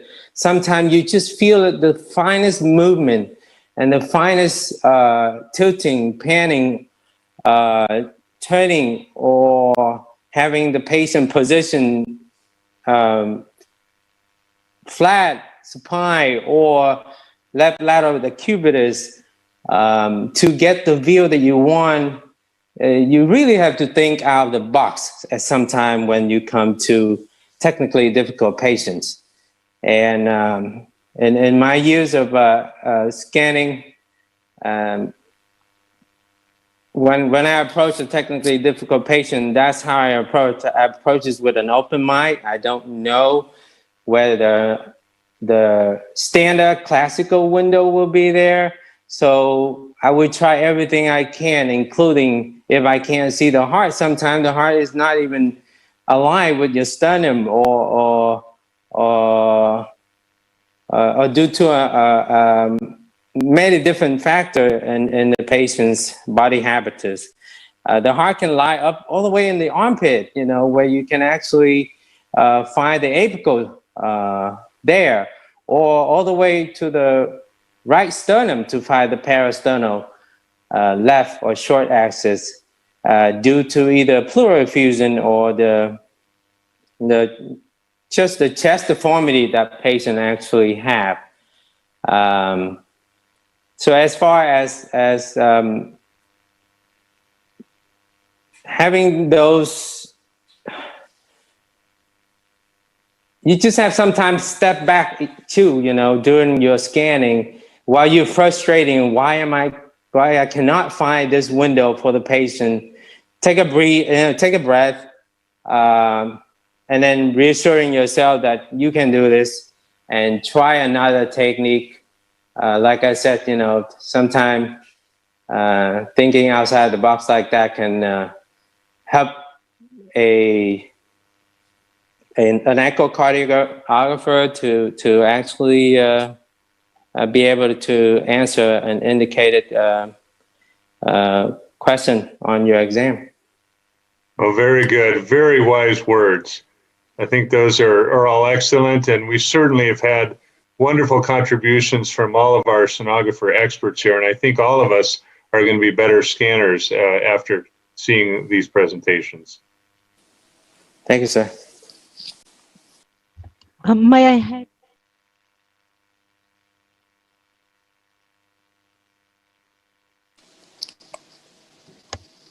May I have one more question? First, a very small question for Jane Marson. In Vietnam, we have many patients with the cancer, and when they come at a very late stage, they have metastasis tumor in the heart, and sometimes we try to figure out if the tumor, if the mass has the vascular in this, has any flow in that. So is the color flow or pulse Doppler can helpful in this situation? I think we have seen flow, vascular flow in some tumors. And I think the key to that is to lower the scale, your Nyquist limit, on your color flow Doppler. Because we have seen vascularity in various tumors. We had one not that long ago that was in the involved some of the coronary vessels in the pulmonary outflow, the right ventricular outflow tract, and reducing the scale really allowed that vascularity to show itself. Thank you. You're welcome.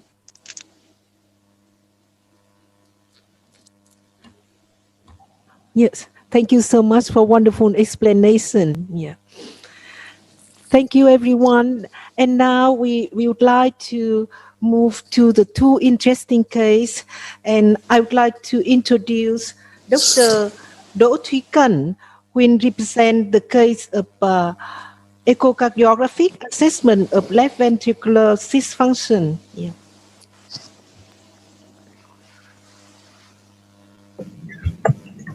Kính thưa chủ tọa đoàn, kính thưa quý vị đại biểu, tôi là bác sĩ Đỗ Thúy Cẩn đến từ Viện Tim Mạch Bệnh viện Bạch Mai. Chúng ta đều biết đánh giá chức năng tâm thu thất trái luôn là bước cơ bản đầu tiên và quan trọng nhất trong bất kỳ quá trình siêu âm.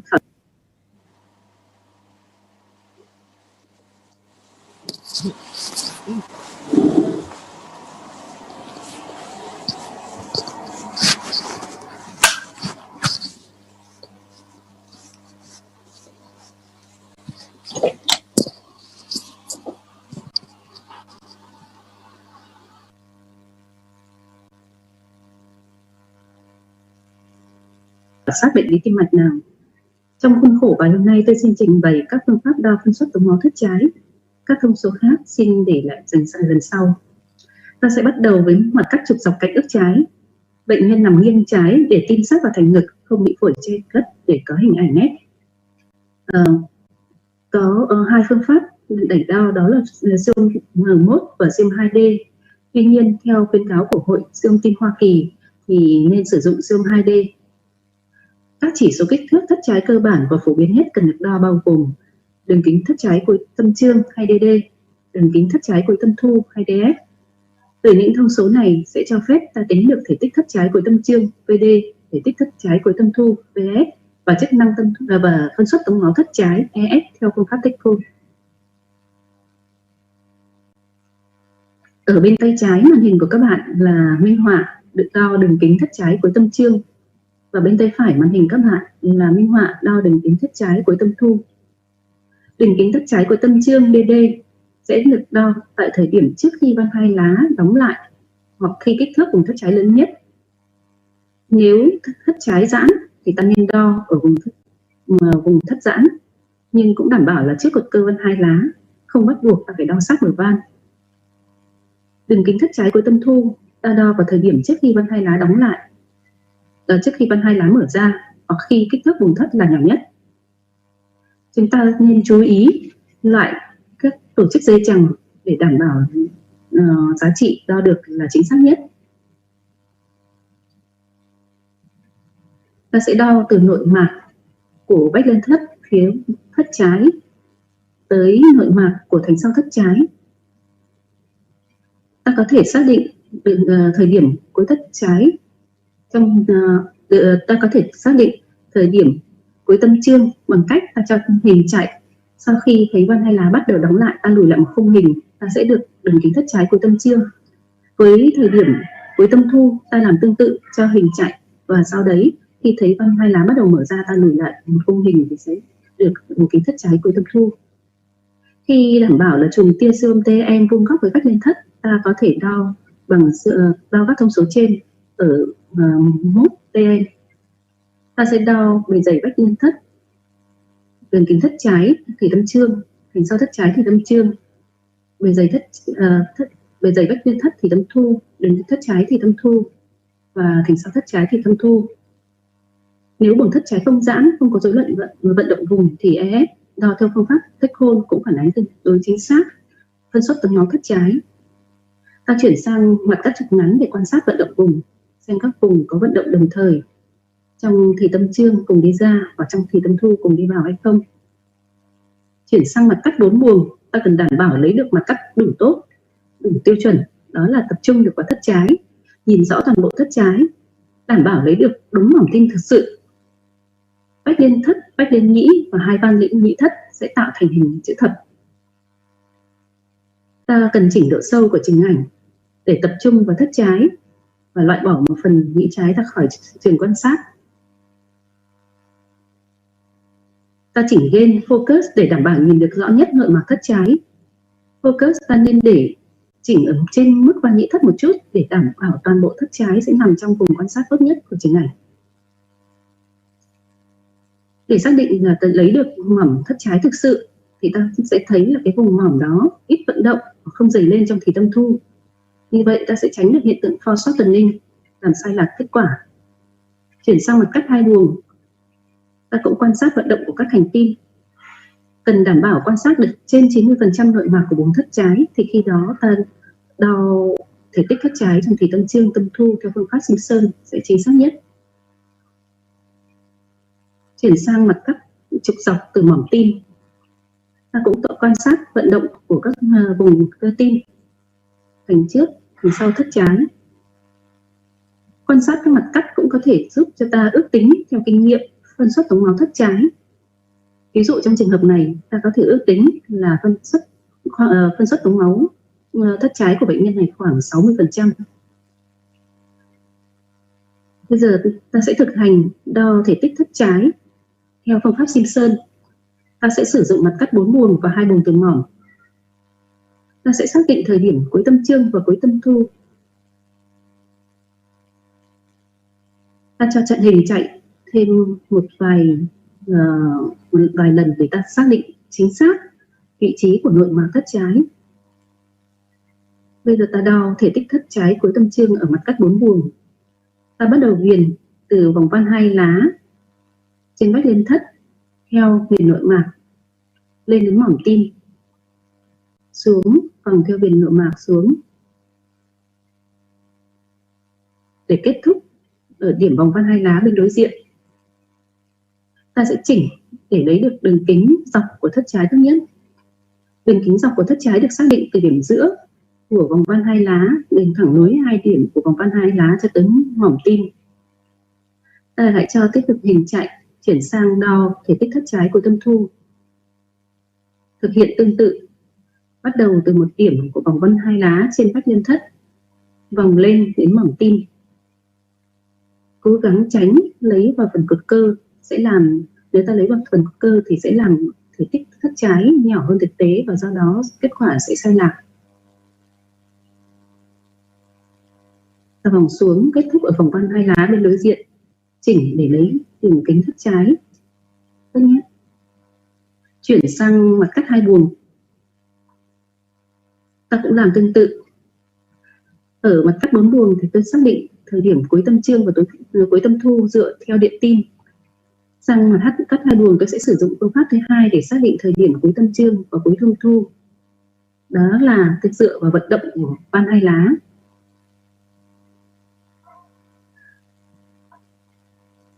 Thời điểm cuối tâm chương, ta cho van 2 lá chạy đến khi thấy van 2 lá đóng lại thì ta lùi lại một khung hình để xác định thời điểm cuối tâm chương.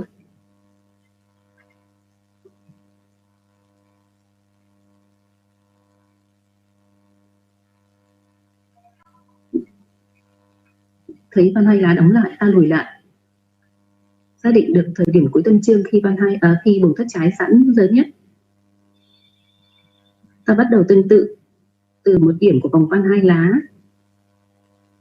viền theo nội mạc, loại bỏ cột cơ, vòng lên đến mỏm tim, vòng xuống theo nội mạc của thất trái ở thành đối diện, kết thúc ở van 2 lá bên đối diện, chỉnh để lấy đường kính dọc của thất trái. Như vậy ta được thể tích cuối tâm chương ở mặt cắt 2 buồng. Ta tiếp tục cho hình ảnh chạy. Khi thấy van 2 lá bắt đầu mở ra, ta lùi lại một khung hình, xác định được thời điểm cuối tâm thu của thất trái bắt đầu viền từ một điểm trên vòng van hai lá theo nội mạc loại bỏ cột cơ lên đến mỏm, xuống theo nội mạc bên thành tinh đối diện.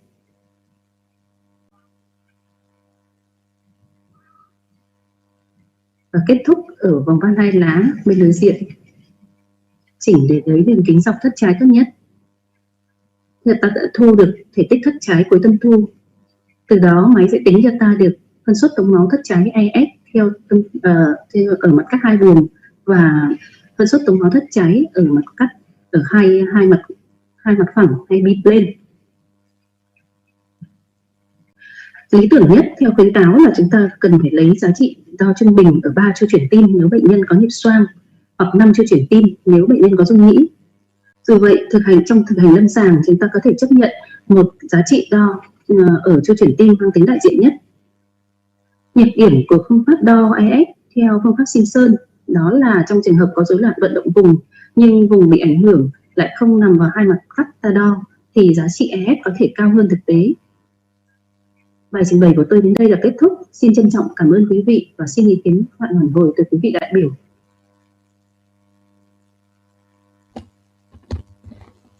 Xin trân trọng cảm ơn bác sĩ Đỗ Thúy Cần đã có cam lâm sàng minh họa về phương pháp đo chức năng tâm thu thất trái. Qua đó chúng ta biết được cách đo đạc và tính phân số tống máu thất trái trên hai mặt cắt 4 buồng từ mỏm và mặt cắt 2 buồng từ mỏm. Và trong bài trình bày của mình thì bác sĩ Cần cũng đã hướng dẫn cho các bạn cái cách tối ưu hóa hình ảnh, làm thế nào để quan sát và đánh giá được kích thước và chức năng của thất trái một cách tối ưu. Tiếp tục chương trình, xin mời các quý vị và các bạn theo dõi ca lâm sàng về hẹp hai lá do bác sĩ Trần Hải Yến trình bày với siêu âm tim trong khảo sát hẹp van hai lá được thực hiện trên hệ thống máy CVX. We would like to introduce Dr. Trần Hải Yến to speak about a case on echocardiographic assessment of mitral stenosis.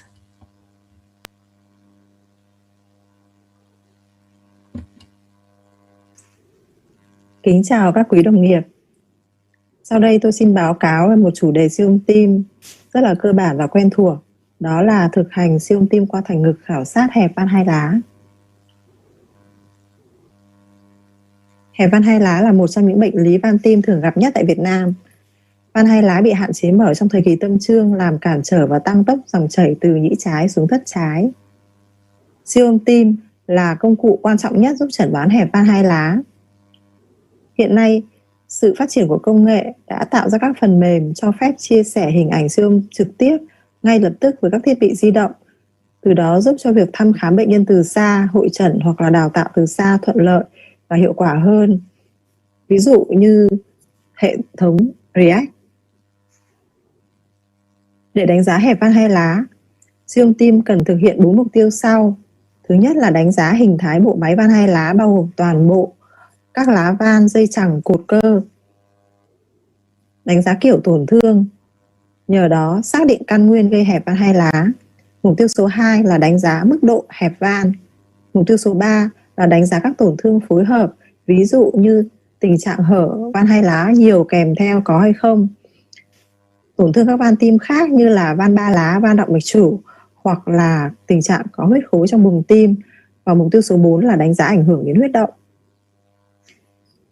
5 mặt cắt cơ bản siêu âm tim qua thành ngực đánh giá hẹp van hai lá bao gồm 2 mặt cắt cạnh ức, trục dọc và trục ngắn, và 3 mặt cắt từ mỏm bao gồm các mặt cắt 2 buồng, 4 buồng và 5 buồng.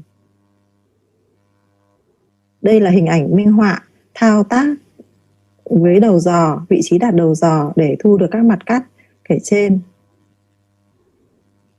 Vị trí đặt đầu giò để thu được các mặt cắt cạnh ức, trục dọc, quay vuông góc để thu được mặt cắt cạnh ức, trục ngắn.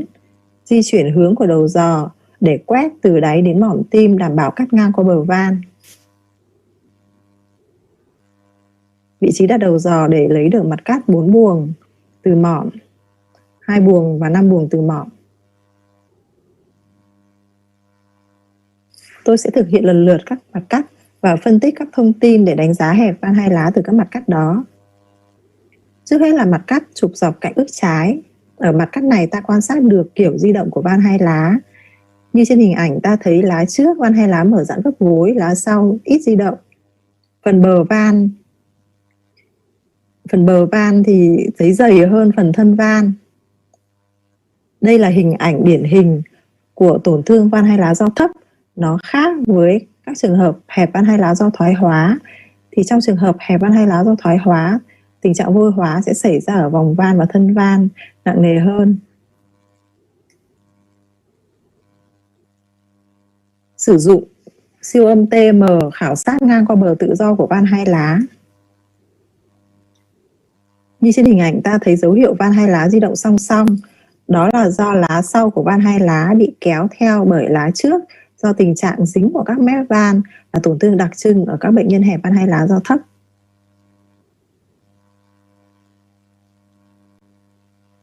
Ngoài ra, ở mặt cắt chụp dọc cạnh ức, khi sử dụng Doppler màu giúp ta đánh giá được mức độ hở van hai lá cũng như hở van động mạch chủ. Ví dụ như trên hình ảnh này thì ta thấy là bệnh nhân có hở van hai lá nhẹ và hở chủ nhẹ. Ngoài ra trên mặt cắt này, ta cũng có thể quan sát rất là rõ dây chằng của van hai lá, từ đó đánh giá được mức độ dày và vôi hóa của dây chằng, đo được biên độ mở van hai lá. Trên mặt cắt này cũng quan sát rõ nhĩ trái, từ đó giúp ta đánh giá kích thước nhĩ trái cũng như tình trạng huyết khối trong nhĩ trái. Ta cũng đo được kích thước của thất phải, kích thước của thất trái và chức năng thất trái ở mặt cắt này. Tiếp theo là mặt cắt chụp ngắn cạnh ức. Đây là một mặt cắt rất quan trọng cho phép ta đo được trực tiếp diện tích lỗ van trên 2D để đánh giá mức độ hẹp van hai lá. Ở mặt cắt này thì cần chú ý quét từ mỏm tới đáy tim để đảm bảo cắt ngang qua bờ van. Trên mặt cắt này ta sẽ đánh giá được tình trạng dày hay vôi hóa của mép van và bờ van hai lá.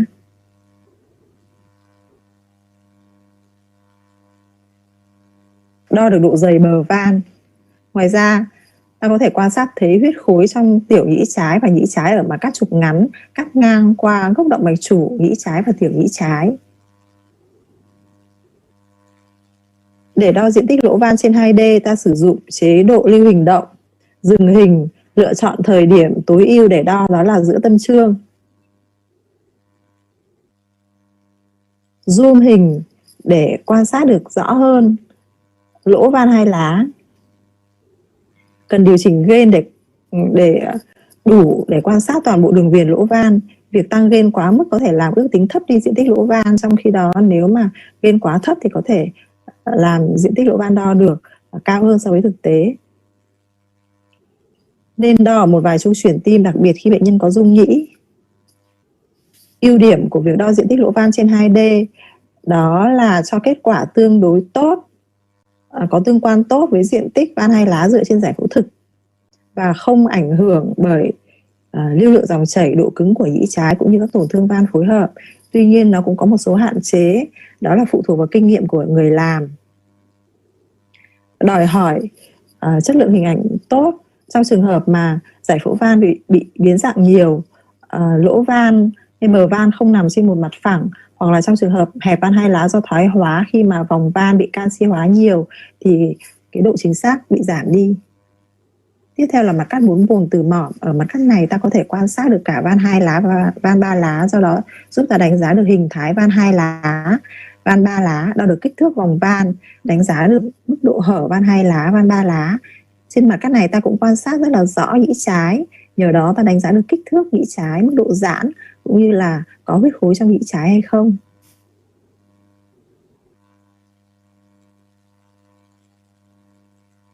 Từ mặt cắt 4 buồng từ mỏm, sử dụng Doppler màu để xác định hướng của dòng chảy tâm chương qua van hai lá.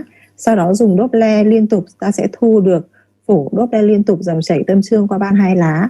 Viền theo phổ này, ta sẽ đo được chênh áp qua van hai lá trong thời kỳ tâm chương.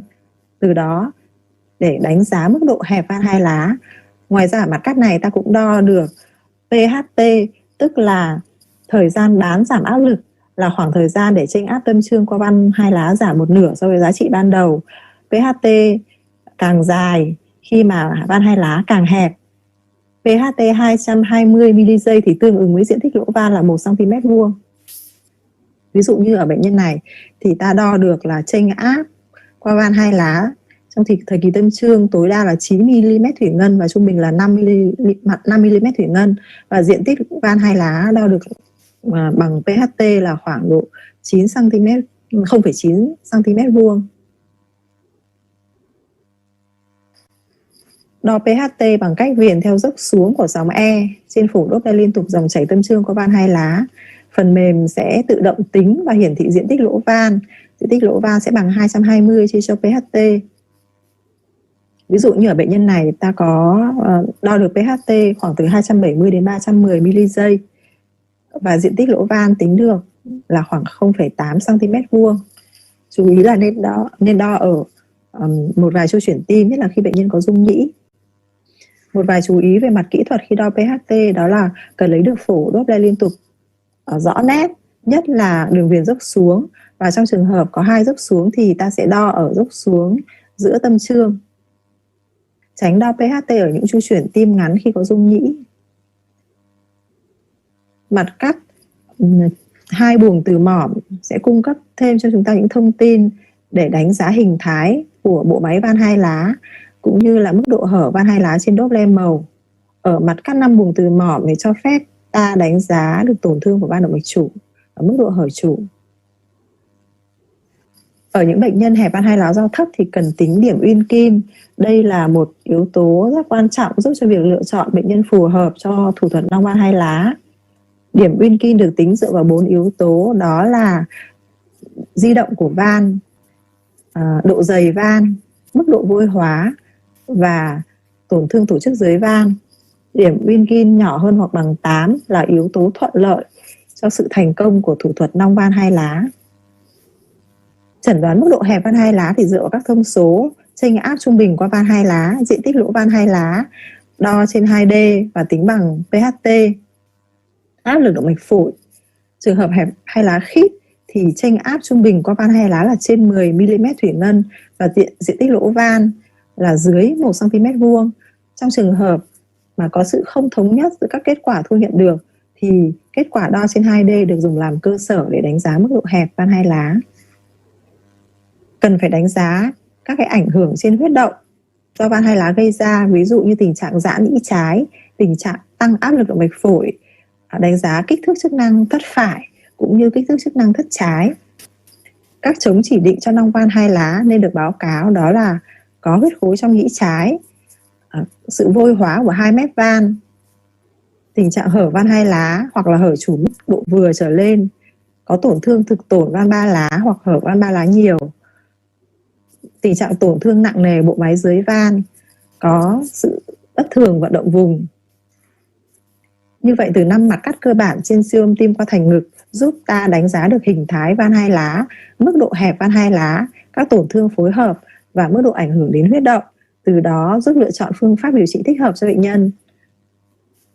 Khi mà làm siêu âm thì cần chú ý điều chỉnh các thông số kỹ thuật để có được hình ảnh đảm bảo chất lượng, kết quả chính xác khi đo đạc. Và việc đánh giá mức độ hẹp thì cần phải dựa trên nhiều thông số. Khi mà phiên giải kết quả thì cần phải chú ý đến các yếu tố ảnh hưởng đến các kết quả đó. Phần trình bày của tôi xin hết. Tôi xin cảm ơn.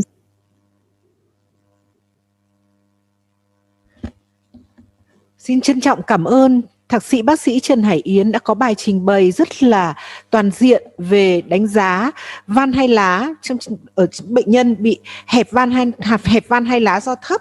Qua bài trình bày này chúng ta thấy là để đánh giá một bệnh van tim do thấp và đặc biệt là bệnh lý hẹp hai lá thì chúng ta cần phải đánh giá toàn diện, phải sử dụng các kỹ thuật cả hai siêu âm tim 2D, siêu âm tim Doppler màu, Doppler liên tục và phải điều chỉnh hình ảnh thật là tối ưu thì chúng ta mới có thể đánh giá được toàn diện cả hình thái, diện tích lỗ van cũng như là các cái thay đổi huyết động của các dòng sự chênh áp qua van hai lá và đánh giá được diện tích van hai lá cả trên siêu âm tim 2D và siêu âm tim Doppler được tối ưu nhất. Và đồng thời chúng ta cũng không quên đánh giá những cái tổn thương phối hợp của các cái van tim khác đi kèm và cũng thay đổi về chức năng thất trái cũng như là áp lực động mạch phổi. Xin trân trọng cảm ơn bác sĩ Trần Hải Yến. Dear colleagues, we had a wonderful morning in which we enjoy excellent presentation from experts from American Society of Echocardiography, and we have seen the interesting cases shared by the ASE speakers, as well as from Vietnamese echocardiologists through Lumify system and CVX system and via React platform. And I would like to invite Professor James Kirkpatrick to review the program. Yes, thank you so much, Lexi Y. It was certainly an excellent program. I was very struck by a number of different things. We had a wonderful discussion of lung ultrasound. I personally believe this is something that we should all begin to embrace in the cardiology community, because I think it is very important to take that opportunity to look at the lungs while we are also looking at the heart. I think this is particularly important in helping to diagnose patients who may have lung causes versus heart causes of their shortness of breath. I think it was also very important to remember the importance of POCUS in regards to its use in COVID, and the fact that it can be a complementary technique to full feature echocardiography in the hands of people who are already seeing the patient or already examining the patient. We saw some opportunities that there are through the React system to help novice scanners to achieve very good quality images. And this was extremely well demonstrated in the example of Dr. Hai directing the emergency physician to be able to gather very good images. We learned so much about how to optimize our images. We learned so much about optimizing images for diastolic function and for Doppler, both spectral Doppler and color Doppler. And of course, understanding how really to optimize our basic 2D images is extremely important as well. And I was very, very interested in the congenital heart disease optimization for tetralogy of flow, and also creative scanning, and the opportunities that we have to understand what it takes to image children in the very best way. And I am just so happy that we had the opportunity to participate in this collaboration between the Vietnam National Congress of Cardiology and the American Society of Echocardiography, American Society of Echocardiography Foundation outreach endeavors. I am so glad that even in the midst of COVID, we could continue this important collaboration. And I want to thank Baxi Y in particular for arranging all of this and being the point person, and thanking everyone else too who made this training village extremely successful. So thank you all. Thank you. Thank you very much, Jim, for a wonderful program. I think you have a wonderful review, wonderful summary, and I thank you very much again for everyone from ASE and from Vietnam. Thanks the Congress to help us to have such excellent and wonderful opportunity of education, and we hope that in the future we will have more and more sessions like this. And I think that with the technology that develop very fast, we can have more chance, opportunity to communicate together, and we learn from you a lot. Thank you so much.